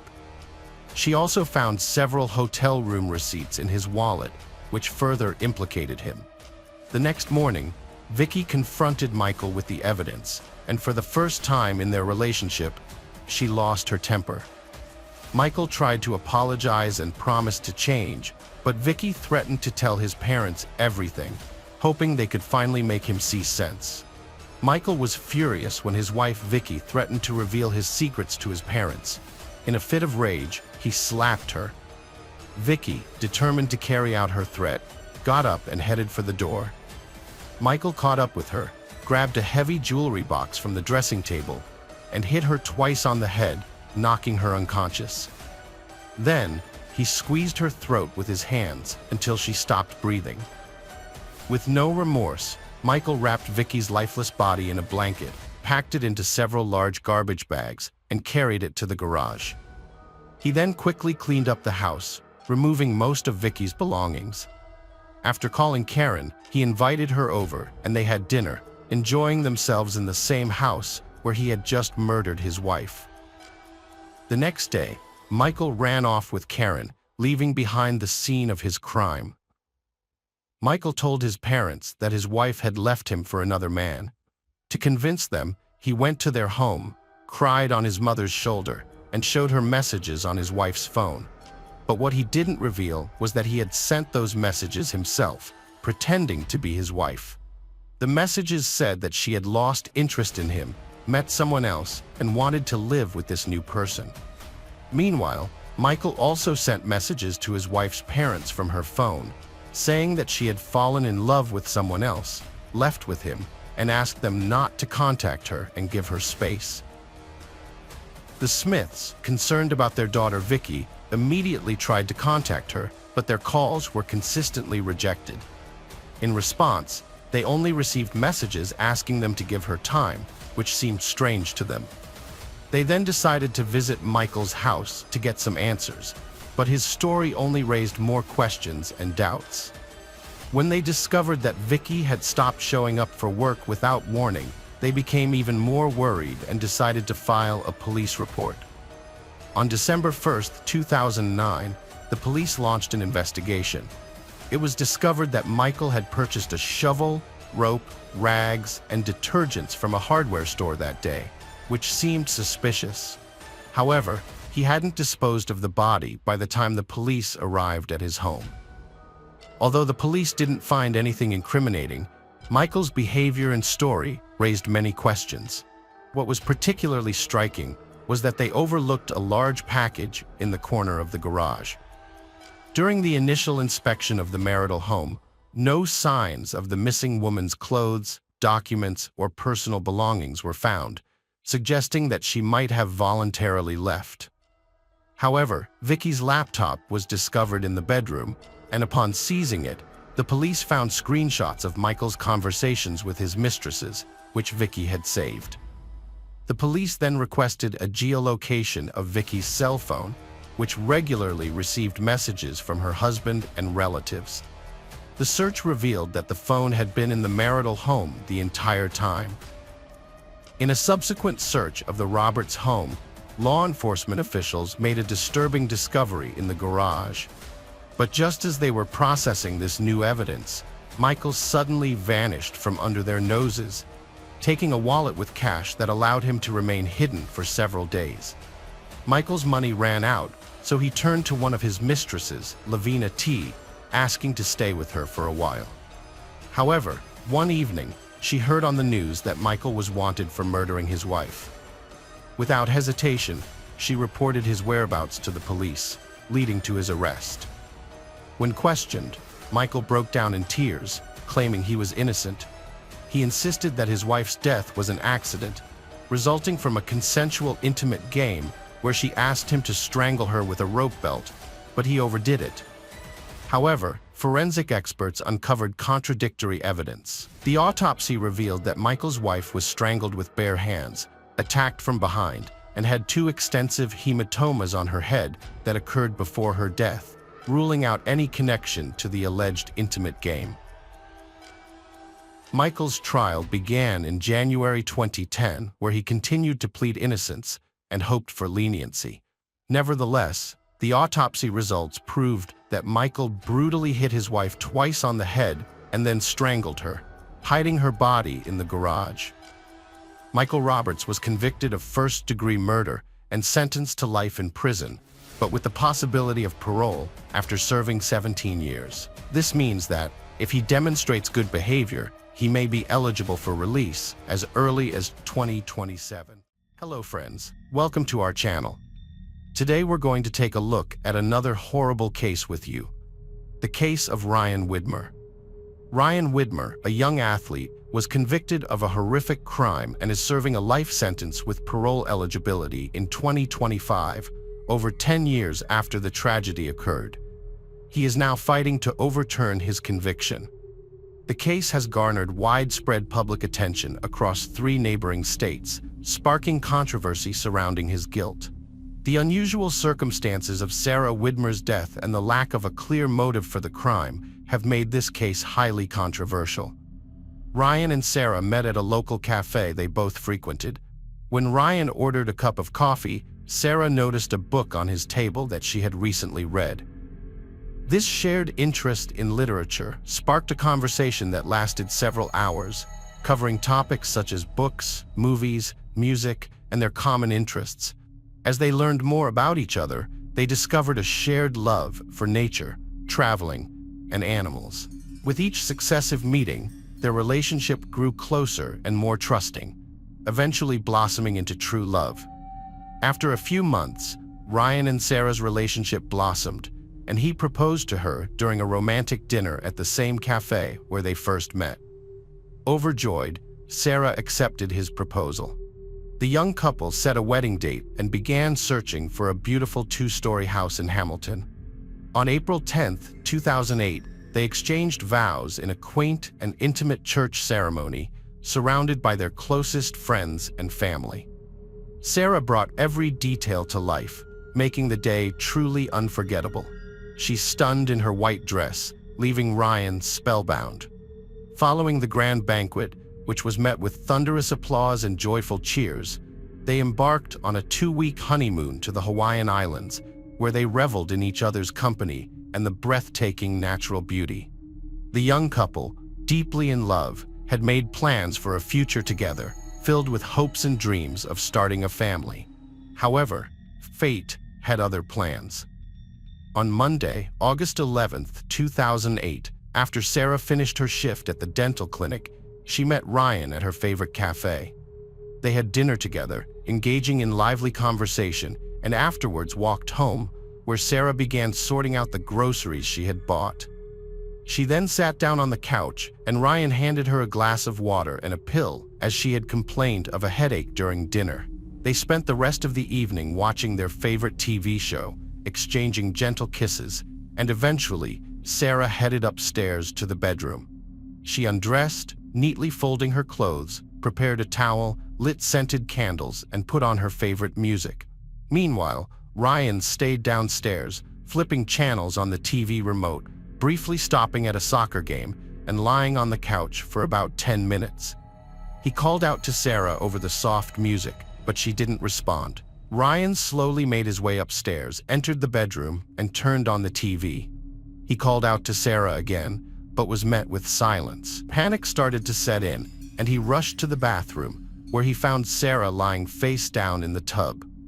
Ryan immediately pulled the plug and grabbed the phone to call emergency services.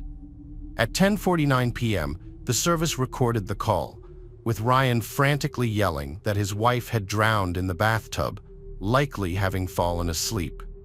In his panic, Ryan failed to follow the dispatcher's instructions, wasting precious time. Under the dispatcher's careful guidance, Ryan eventually managed to pull Sarah out of the tub and performed CPR on her repeatedly. The ambulance, accompanied by police officers, arrived at the Widmer home just 6 minutes after the call. The police were initially drawn to the scene of the tragedy. Upon inspection, the bathroom appeared clean and dry, with no signs of water or scattered supplies that would indicate a hasty removal of a body from the water. The bathroom was meticulously clean. Sarah lay on the bedroom floor, nude with dry skin, but her wet hair suggested drowning. The bedroom was also tidy, leading law enforcement to suspect murder. Ryan, wearing only his underwear, was thrashing about the bedroom. When medical professionals found no pulse, they began performing cardiopulmonary resuscitation. A pinkish-white discharge from Sarah's nose and mouth confirmed drowning. Medical staff attempted to intubate Sarah twice as she lay on the bedroom floor, but both attempts failed. She was then rushed to an ambulance, where 2 more attempts were made to revive her heart using a defibrillator, again without success. Throughout the ordeal, Ryan remained by his wife's side, visibly distraught and anxious, as described by medical staff. Within 20 minutes of arriving at the hospital, medical staff attempted to revive Sarah, but at 11:41 p.m., an emergency physician pronounced her dead. Ryan, overcome with grief, fell to his knees in the hospital hallway and wept. The sudden tragedy that occurred just 4 months after the wedding sent shockwaves throughout the city, and Ryan became the prime suspect in the murder of his young wife. Ryan's initial statement, given at the hospital, raised doubts about its accuracy. He claimed that only he and his wife were at home, and that nothing out of the ordinary had happened. They had dinner at a cafe, returned home, and watched TV together. Sarah had a headache, and he gave her painkillers and helped her to the bathroom when he found her. However, the emergency call record showed that the victim was lying face down, contradicting Ryan's account. The man was distraught, repeatedly calling out for Sarah. Under pressure from the investigator, Ryan shifted from being a victim to a participant in the investigation, working to uncover what had happened to Sarah that night. He agreed to let investigators search their house. Analysis of the medication Sarah took revealed it was a common painkiller, but it was discovered that Sarah's frequent headaches and migraines had led her to take a course of drugs that altered her hormonal balance, causing uncontrollable sleep. This became the initial theory behind Sarah's death. After searching the house, police found bloodstains on the carpet. When they arrived, the bathtub was dry and there were no wet towels. The tile floor was also dry and clean, leading police to suspect that Sarah had been murdered. No wet items, clothing, or other objects were found in the house that could have been used to soak up water. Ryan's statements during the 911 call and at the hospital were contradictory, which raised suspicions and turned him from a victim into a suspect. An examination of Sarah's body revealed bruises on her forehead, neck, armpit, and upper lip, as well as lacerations on her upper lip. However, there was no clear evidence of a struggle, as her fingernails were not broken or chipped, and there were no marks on her hands, elbows, or knees. Ryan's body also showed no signs of injury or struggle. An investigation by Sheriff Bishop was inconclusive, as all the bathroom supplies were in place, and there were no signs of resistance. It was unclear whether Sarah had taken a bath that evening, or if she had not resisted and allowed her husband to drown her. Sarah's autopsy, led by Dr. Russell Apt Grove, revealed that the cause of death was drowning, accompanied by multiple muscle hemorrhages in the front of her neck and contusions on her scalp. These injuries, which occurred before her death, raised many questions, but their origin remained unknown. The investigation struggled to make progress with no leads or answers. The toxicology tests found no traces of illicit or alcoholic substances in Sarah's blood. On August 13, 2008, Ryan was arrested on suspicion of aggravated murder of his wife. The decision was based on the discrepancies in the emergency call and the crime scene, as well as the injuries found on Sarah's body. This evidence was sufficient to charge him with her murder by drowning. Despite Ryan and Sarah's seemingly perfect relationship, with friends and neighbors testifying to their deep love for each other, and their public displays of affection, no one could understand what drove them to such a tragic end. In March 2009, the first court hearing took place. Ron Cronenberger, the emergency dispatcher who received the call, testified as a witness. He described Ryan as remaining calm during their conversation, stating that it seemed like Ryan was pretending to perform CPR by blowing into the tube. The prosecution argued that the 911 call, the crime scene, and Sarah's injuries provided sufficient evidence to prove Ryan's guilt. They alleged that Ryan had forcibly drowned Sarah by holding her underwater in a bathtub. The bathtub was a crucial piece of evidence in the case. Upon examination, police found fingerprint streaks, supposedly left by human hands, closer to the middle of the tub. Using a reflected ultraviolet imaging process, fingerprints and smears were detected on the tub. A forearm print was identified, and a hair follicle test revealed that it was left by an adult male, although the exact age of the print could not be determined. However, the bathtub was not the critical evidence needed to prove the struggle between Ryan and Sarah. The prosecution suggested to the jury that a violent altercation likely occurred that night at the Widmer home for unknown reasons, and that the suspect deliberately kept quiet about it. The defense team called in an expert to testify that it is highly unlikely for someone to fall asleep and drown in a bathtub unless they were under the influence of illegal drugs or alcohol. The expert explained that the sensation of water on the face would normally wake a person up or trigger a gag reflex, causing them to cough or choke. Even if the person didn't wake up, the lack of oxygen would eventually rouse them. The pathologist who performed the autopsy testified that if Sarah's body was dry, but her hair was wet, it could indicate that her head was forcibly pushed off the edge of a bathtub, toilet, or sink. This could have happened while her head was facing forward or backward, whether the water was running or the bathtub was full. The prosecution argued that Ryan held Sarah's head underwater until she drowned, making him guilty of the crime. On the other hand, the defense argued that Ryan was innocent, primarily because there was no clear motive for the alleged crime. They pointed out that if there had been a violent struggle, as the prosecution claimed, there would be evidence of it. However, there were no injuries on Ryan, and Sarah's fingernails showed no signs of breaking or chipping, suggesting that there was no struggle.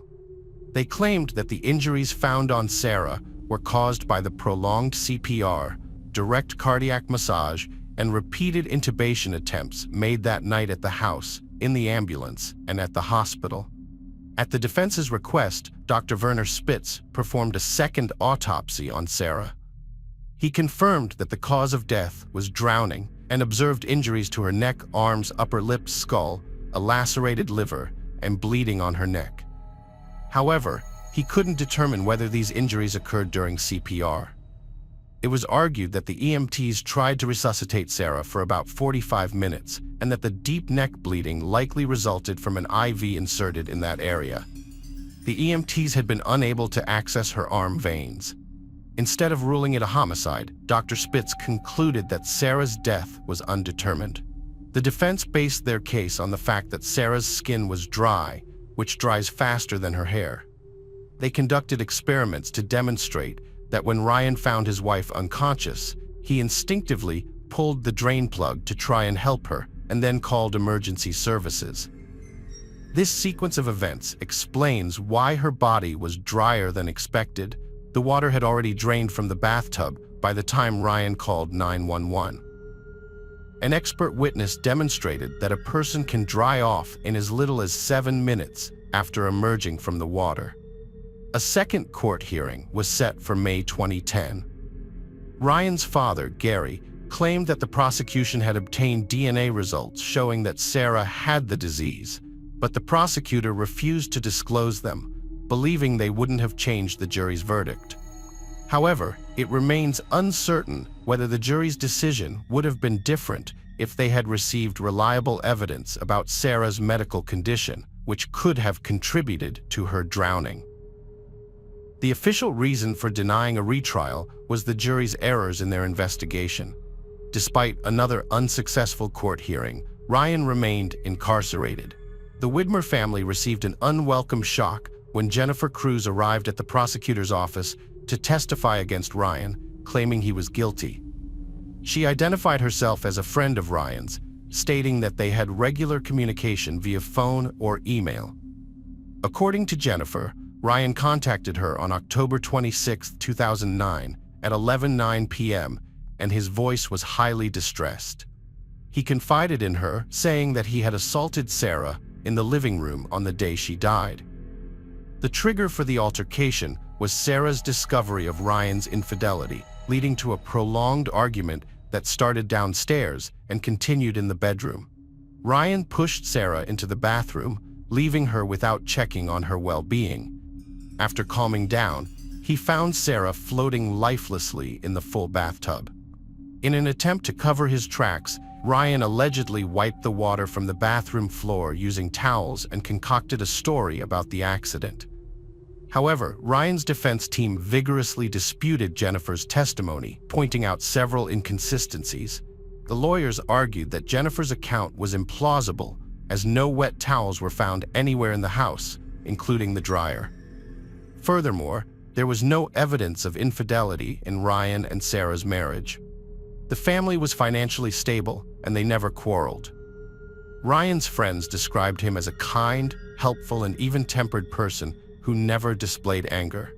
Additionally, Ryan stood to gain nothing from Sarah's death, as they did not have a life insurance policy. Before the third trial, Jennifer Cruz's credibility was called into question, and she was prevented from testifying as a witness. This was partly due to evidence of her past infidelities and petty theft convictions. Additionally, a phone call in which Ryan allegedly confessed to her was not corroborated. In January 2011, a new trial was held, prompted by the discovery of fresh evidence. The defense presented a medical opinion suggesting that Sarah's sudden loss of consciousness and subsequent drowning might have been caused by her underlying medical condition. Medical experts testified that Sarah's existing cardiac or neurological defects could have led to her losing consciousness, but the state's medical experts disputed these claims. Sarah's co-workers revealed that she often slept in her car before starting her shift at the dental clinic, and that she frequently suffered from allergies and stomach pains. On the day of her death, Sarah mentioned to her co-worker, Dr. Benjamin Mesmer, that she was experiencing a headache and stomach pain. Later that evening, a friend spoke with Sarah, observing that she looked extremely tired and complained of a headache and neck pain. Sarah's friends were aware of her ability to fall asleep easily in unexpected places, with one even speculating that she might have had narcolepsy. However, Sarah's mother testified that her daughter did not have any sleep disorders and was a healthy child who regularly underwent medical examinations, which showed she was in perfect health. The defense argued that Sarah's death was not caused by forced drowning because she didn't have any injuries to the small bones of her neck or defensive wounds on her arms and legs. Although the defense couldn't explain how Sarah died, an emergency medicine expert testified that every year, approximately 300,000 people die suddenly in the United States, and in about 33% of those cases, autopsy results are normal and show no underlying medical conditions. After deliberating for 12 hours, the jury found Ryan guilty of murder and sentenced him to 15 years in prison. Basing their decision on the fact that Sarah's body was not wet, Ryan's past history, and their belief that he had staged his 911 call. Ryan's family has passionately defended him, and the case, which dates back over 10 years, continues to unite like-minded individuals who hope to clear his name through DNA testing. While genetic material often plays a crucial role in resolving disputed charges and exonerations in cases involving unexplained deaths, what sets this case apart is the unusual request for the victim's DNA, rather than the person convicted.